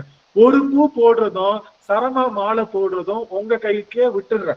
நீங்க சரஞ்சரமா கட்டி போட்டீங்கன்னா சந்தோஷம். நீங்க இல்ல ஒரு பூவை தான் நான் போடுவேன்னு போட்டாலும் சந்தோஷம். ஆனா ஒரு பூவாவது வந்தாகணும். ஆமா, 42 பேர் இருக்கீங்க. வீட்டுக்கு ஒரு பூ வச்சாலும் 42 பூ வரணும். வந்த பூக்கள் எல்லாத்துக்கும் சர்டிபிகேட் தர்றோம். பெஸ்டா பண்றாங்க அப்படின்னா அவங்களுக்கு நம்ம பரிசுகளும் தர்றோம். அதனால இன்னைக்கு நாளைக்கு 1ஆம் தேதி 2ஆம் தேதிக்குள்ள அதாவது எனக்கு வெள்ளிக்கிழமையா, ஆமா வெள்ளிக்கிழமை அன்னைக்கு சாயங்காலத்துக்குள்ள முயற்சி பண்ணி 3 நிமிஷம் வீடியோ அனுப்ப முடியாதாங்க? 3 நிமிஷம் வீடியோ அனுப்ப முடியாது. 3 நிமிஷம் வீடியோ எந்த நம்பருக்கு அனுப்புறீங்க? இப்ப நான் சாட் பாக்ஸ்ல போட்டுறேன். அந்த நம்பருக்கு நீங்க அனுப்பிச்சிருங்க. அம்மா பிரேமா அம்மா உங்க நம்பரை சாட் பாக்ஸ்ல போட்டுருங்க, பண்ணிடுவாங்க. அம்மா நான் என்ன சொல்ல வரேன்னா, நீங்க முதல்ல நம்ம வீட்டுல இருக்கிற மலர்களை பறிச்சு சாமிக்கு போடுவோம். அப்புறம் அடுத்த வீட்டு மலர்ல எல்லாம் பறிச்சு நம்ம போடலாம். நம்ம வீட்டு பிள்ளைங்களையே நம்ம நெறிமுறைப்படுத்த முடியல அப்படின்னா நாம எங்க போறோம்? அதனால உற்றார் உறவினர், பொண்ணு கொடுத்தோர் பொண்ணு எடுத்தோர், நம்ம எந்த படத்துல சிட்டிசன் படத்துல அவர் பேசுவார்ல, அது மாதிரி அவங்களுக்கு வந்தவர் இவங்களுக்கு வந்தவர் இவங்க எல்லாம், அது மாதிரி நமக்கு தெரிஞ்ச எல்லாரையும் நீ எவ்வளவு சரம் போறீங்கன்னு நானும் பாக்குறேன். இதுதான் நீங்க பெருமானுக்கு அளிக்கின்ற மிகப்பெரிய மாலை. மிகப்பெரிய மாலை அதுதான். திருமுறை கூட யாருதான் கொடுத்தா? எல்லாரும் திருமுறை பாமாலை சொல்லுவாங்கல்ல, பாமாலை பெருமானுக்காக கொடுக்கணும்னு சொல்றாங்க. திருமுறை கூட யார் கொடுத்தா? சிவபெருமான் தான் கொடுத்தா. அவன் கொடுத்த மாலை அவனுக்கே போடுற மாதிரி. ஆனா ஆன்மா சிவனால படைக்கப்படவில்லை. அவன் ரொம்ப ஏங்கிக்கிட்டு இருக்கிற பூ இந்த பூ தான். எந்த பூ? சில பேத்துக்கு பிச்சி பூ பிடிக்கும், சில பேத்துக்கு முல்லைப்பூ பிடிக்கும், சில பேத்துக்கு ரோஸ் பிடிக்கும். அந்த மாதிரி சிவபெருமானுக்கு பிடிச்ச பூ எது? ஆன்மா பூ. ஆன்ம மலர் தான் அவனுக்கு பிடிக்கும். அம்மா போட்டுட்டாங்க. அம்மா குரூப் சாட்ல அந்த நம்பர் போட்டாங்க. அந்த நம்பருக்கு உங்களுக்கு தெரிஞ்ச குழந்தைங்களுடைய அந்த இதுல எல்லாத்தையும் ஞாயிற்றுக்கிழமை என்ன பண்றோம்? அடுத்த வாரம் ஞாயிற்றுக்கிழமை ஃபங்க்ஷன் வச்சு எல்லாருக்கும் டிஸ்ட்ரிபியூட் குழந்தைங்க எல்லாம் கூப்பிட்டு அவங்கள வாழ்த்தி, எந்தெந்த குழந்தை கலந்துக்கிட்டோ அந்த குழந்தைங்க எல்லாம் கூப்பிட்டு வாழ்த்தி அவங்களுக்கு எல்லாம் என்ன பண்றோம்? நாம என்கிட்ட நான் அனுப்பிச்சு விட்டேன் ஒரு பொண்ணுக்கு.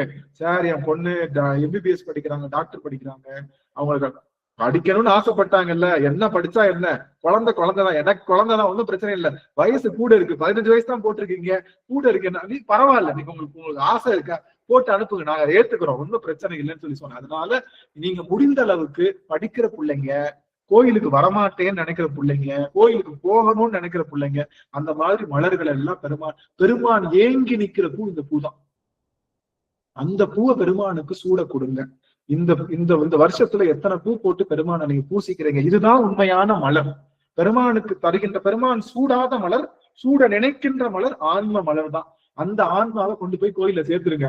இந்த வருஷம் திருமுறை பாடிடுச்சுன்னு வச்சுக்கோங்க, குழந்தை சிவம்னு வருதே, இதுல மாணிக்க வாசகர்ன்ற பேரு வருது, திருவம்பாவைன்னு சொல்றாங்களேன்னு அது 4 வார்த்தை காதுல கேட்ட உடனே அதனுடைய ஆன்மா எங்கேயோ பக்குவமாயி அது எங்கேயோ சிவத்தை தேடி நம்மளை விட நல்லா போயிடுவாங்க. அடுத்த தலைமுறைக்கு செல்வதற்காக முயற்சி எடுத்திருக்கோம்.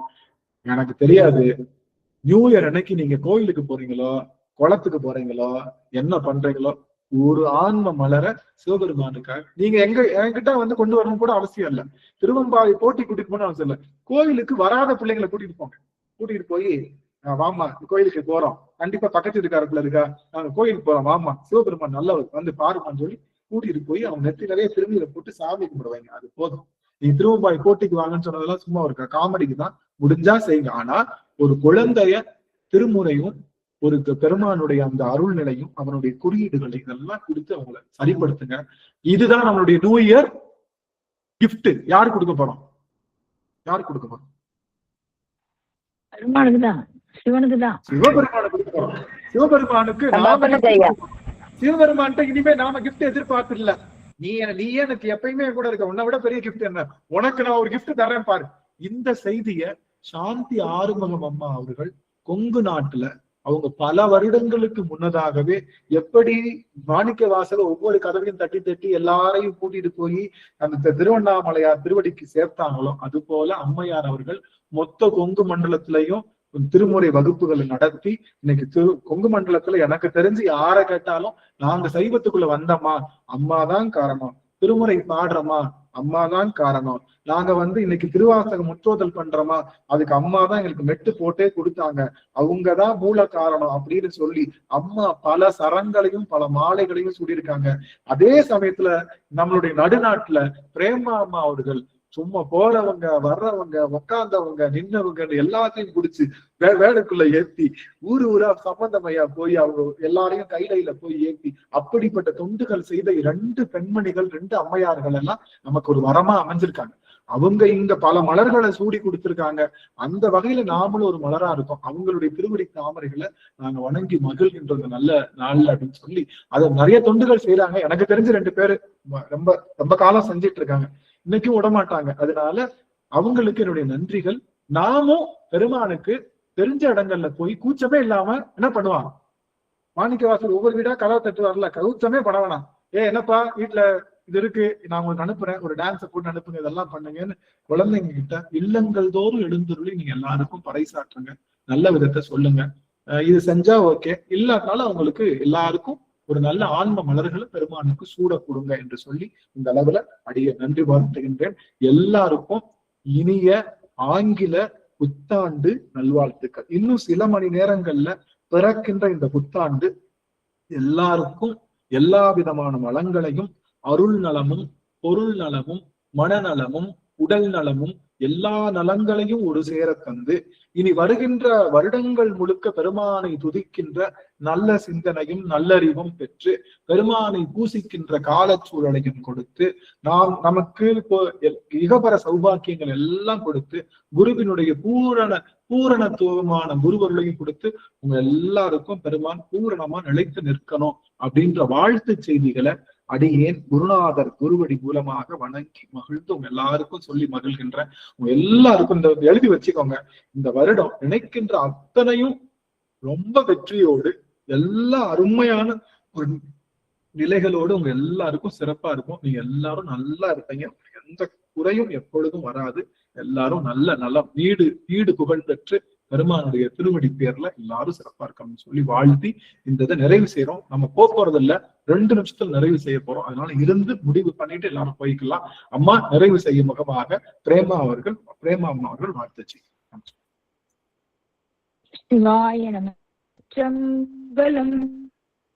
வான்மையில் வளாது பெய்க மழை வளம் சுரக்க மன்னன் கோன்முடி அரசு செய்க குருவிலாது உயிர்கள் வாழ்க நான் மழை அடர்ந்து போக நந்தவம் வேண்டி மல்க மேன்மை கொடு சைவ நீதி விளங்குக உலகம் எல்லாம் மேன்மை கொடு சைவ நீதி விளங்குக உலகம் எல்லாம்.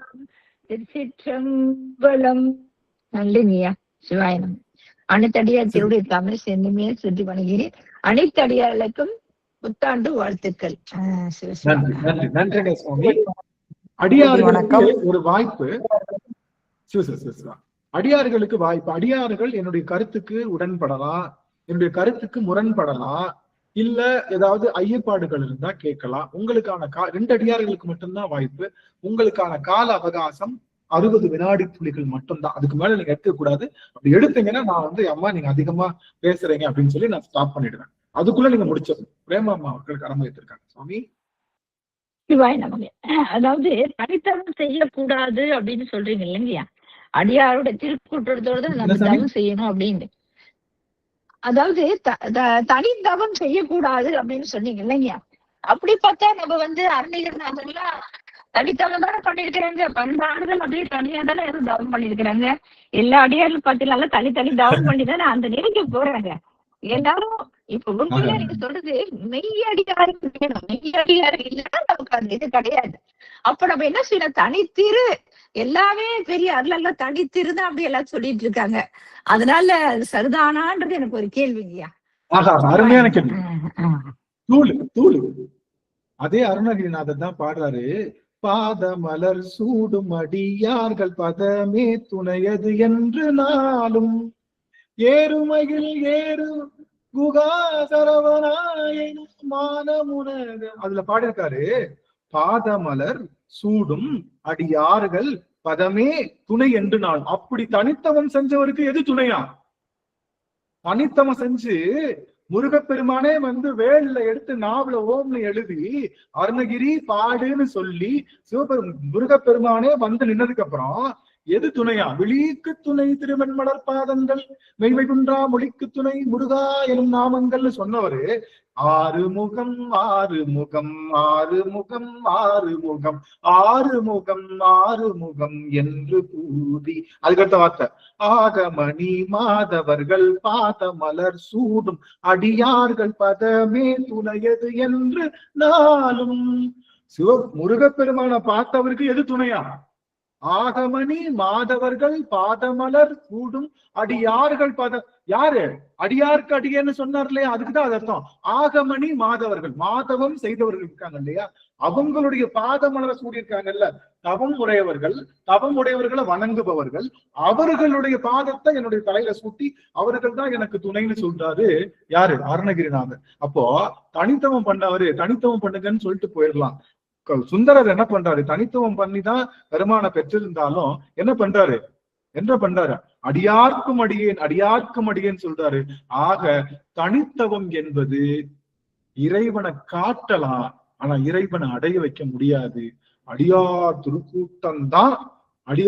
திருக்கூட்டம் தான் இறைவனை பார்க்கவும் அணையவும் அடையவும் வழி செய்கின்றது என்பதை இந்த இடத்துல அடியேன் பதிவு செய்யறேன். அருமையான கேள்வி. இந்த கேள்வி மூலமா அடியார்களுக்கு தெரிஞ்ச பாட்டை தான் சொன்னேன். இந்த ஒரு பாட்டுல மட்டும் கிடையாது, நிறைய பாடல்கள்ல அடியார்கள் திருவடிதான் எனக்கு துணைன்னு அருணகிரிநாதர் சொல்லியிருக்காரு. இந்த ஒரு பாட்டு எல்லாருக்கும் தெரிஞ்ச பாட்டுன்றனால இந்த பாட்டை எடுத்து சொல்லி அடியேன் நிறைவு பண்ண. அருமையான கேள்வி சொன்னேன், ரொம்ப அருமையான கேள்வி. நன்றி. இன்னும் ஒருத்தவங்க கேட்கலாம், பதில் சொல்லு. உங்களுக்கு உடன்படலாம். ஆமா, யாராவது பேசுங்க. திருச்சிற்றம்பலம். எல்லாருக்கும் ஆங்கில புத்தாண்டு வாழ்த்துக்கள் ஐயா. வணக்கம். எனக்கு ஒரு குரலை அப்படியே நினைவிட்டு விட்டீங்க. உற்ற நோய் நோற்றல் உயிர்க்கு உரு கண் செய்யாமை அற்றே தவத்திற்கு உரு. அவ்வளவுதான். மற்றவங்களுக்கு முதல்ல துன்பம் நினைக்காம இருந்தா அது கூட்டுத்தவம். எனக்கு எல்லா பவரும் வரணும்னு கேட்டா தனித்தவம். எந்த அடியாரும் தனித்தவம் செய்யல. நான் தவம் செஞ்சு எனக்கு பவர் வரணும், அந்த பவர் வச்சு நான் 4 பேர்கிட்ட போய் திருவாசக சிந்தனையை சொல்லி நான் ஓய்வு அடையணும்னு நினைச்சா அது தனித்தவம். நான் ஓய்வு அடையணும்னு நினைச்சா அது கூட்டுத்தவம். நீங்க செய்து கொண்டு பிரேமாமாவுக்கும் ரொம்ப நன்றி. நான் இந்த மாதிரி கேள்வி எல்லாம் அவங்கதான் கேட்க முடியும், நல்லா கேட்டாங்க, நல்லா லீட் பண்றீங்க. ரொம்ப நன்றி. எல்லா அடியார்களுக்கும் வாழ்த்துக்கள். இதோட நான் நன்றி. சிறப்பு. சத்யா திருவடி வணக்கம். வணக்கம் வணக்கம் வணக்கம்மா. ஒரே ஒரு செய்தி,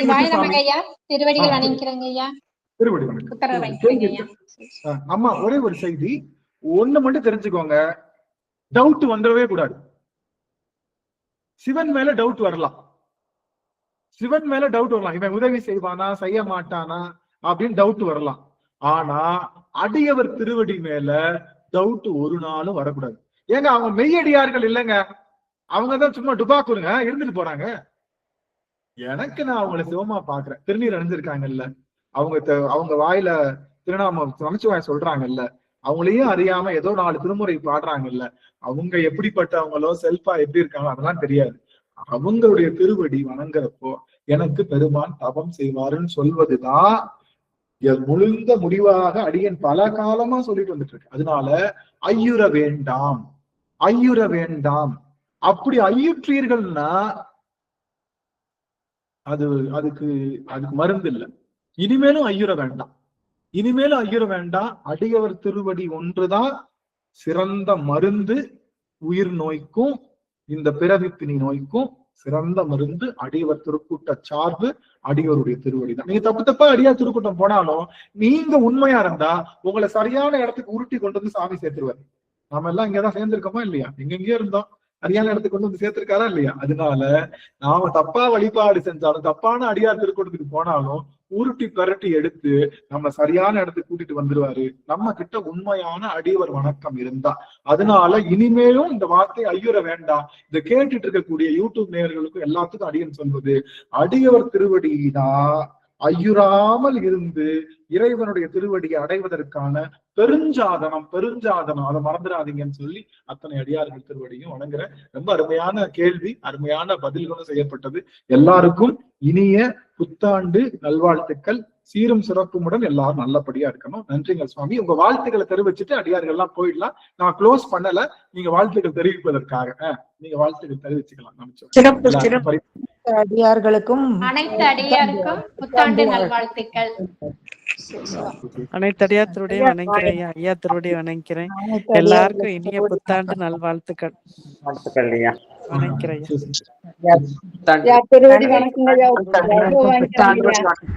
அனைத்து அடியாருக்கும் புத்தாண்டு வாழ்த்துக்கள். அனைத்து அடியாருக்கும் புத்தாண்டு நல்வாழ்த்துக்கள். புத்தாண்டு நல்வாழ்த்துக்கள் ஐயா. அனைத்து அடியார்களுக்கும் உங்களுக்கும் புத்தாண்டு நல்வாழ்த்துக்கள். ஐயா அனந்த் ஐயா அத்தர் எல்லாருக்கும் அனைவருக்குமே எல்லாருக்கும் ஆங்கில புத்தாண்டு வாழ்த்துக்கள் ஐயா. எல்லாரும் இன்று போல் என்றைக்கும் நல்லா இருக்கணும். எல்லாம் எப்போதும் இதே மாதிரி நாம எல்லாம் சிவன் இதுலயே நம்ம தேர்ந்திருக்கணும். இதே மாதிரி வருஷம் பூரா நம்ம நல்லா நினைச்சிருக்கணும். நம்ம அந்த நமக்கு அருள் கொடுக்கணும்.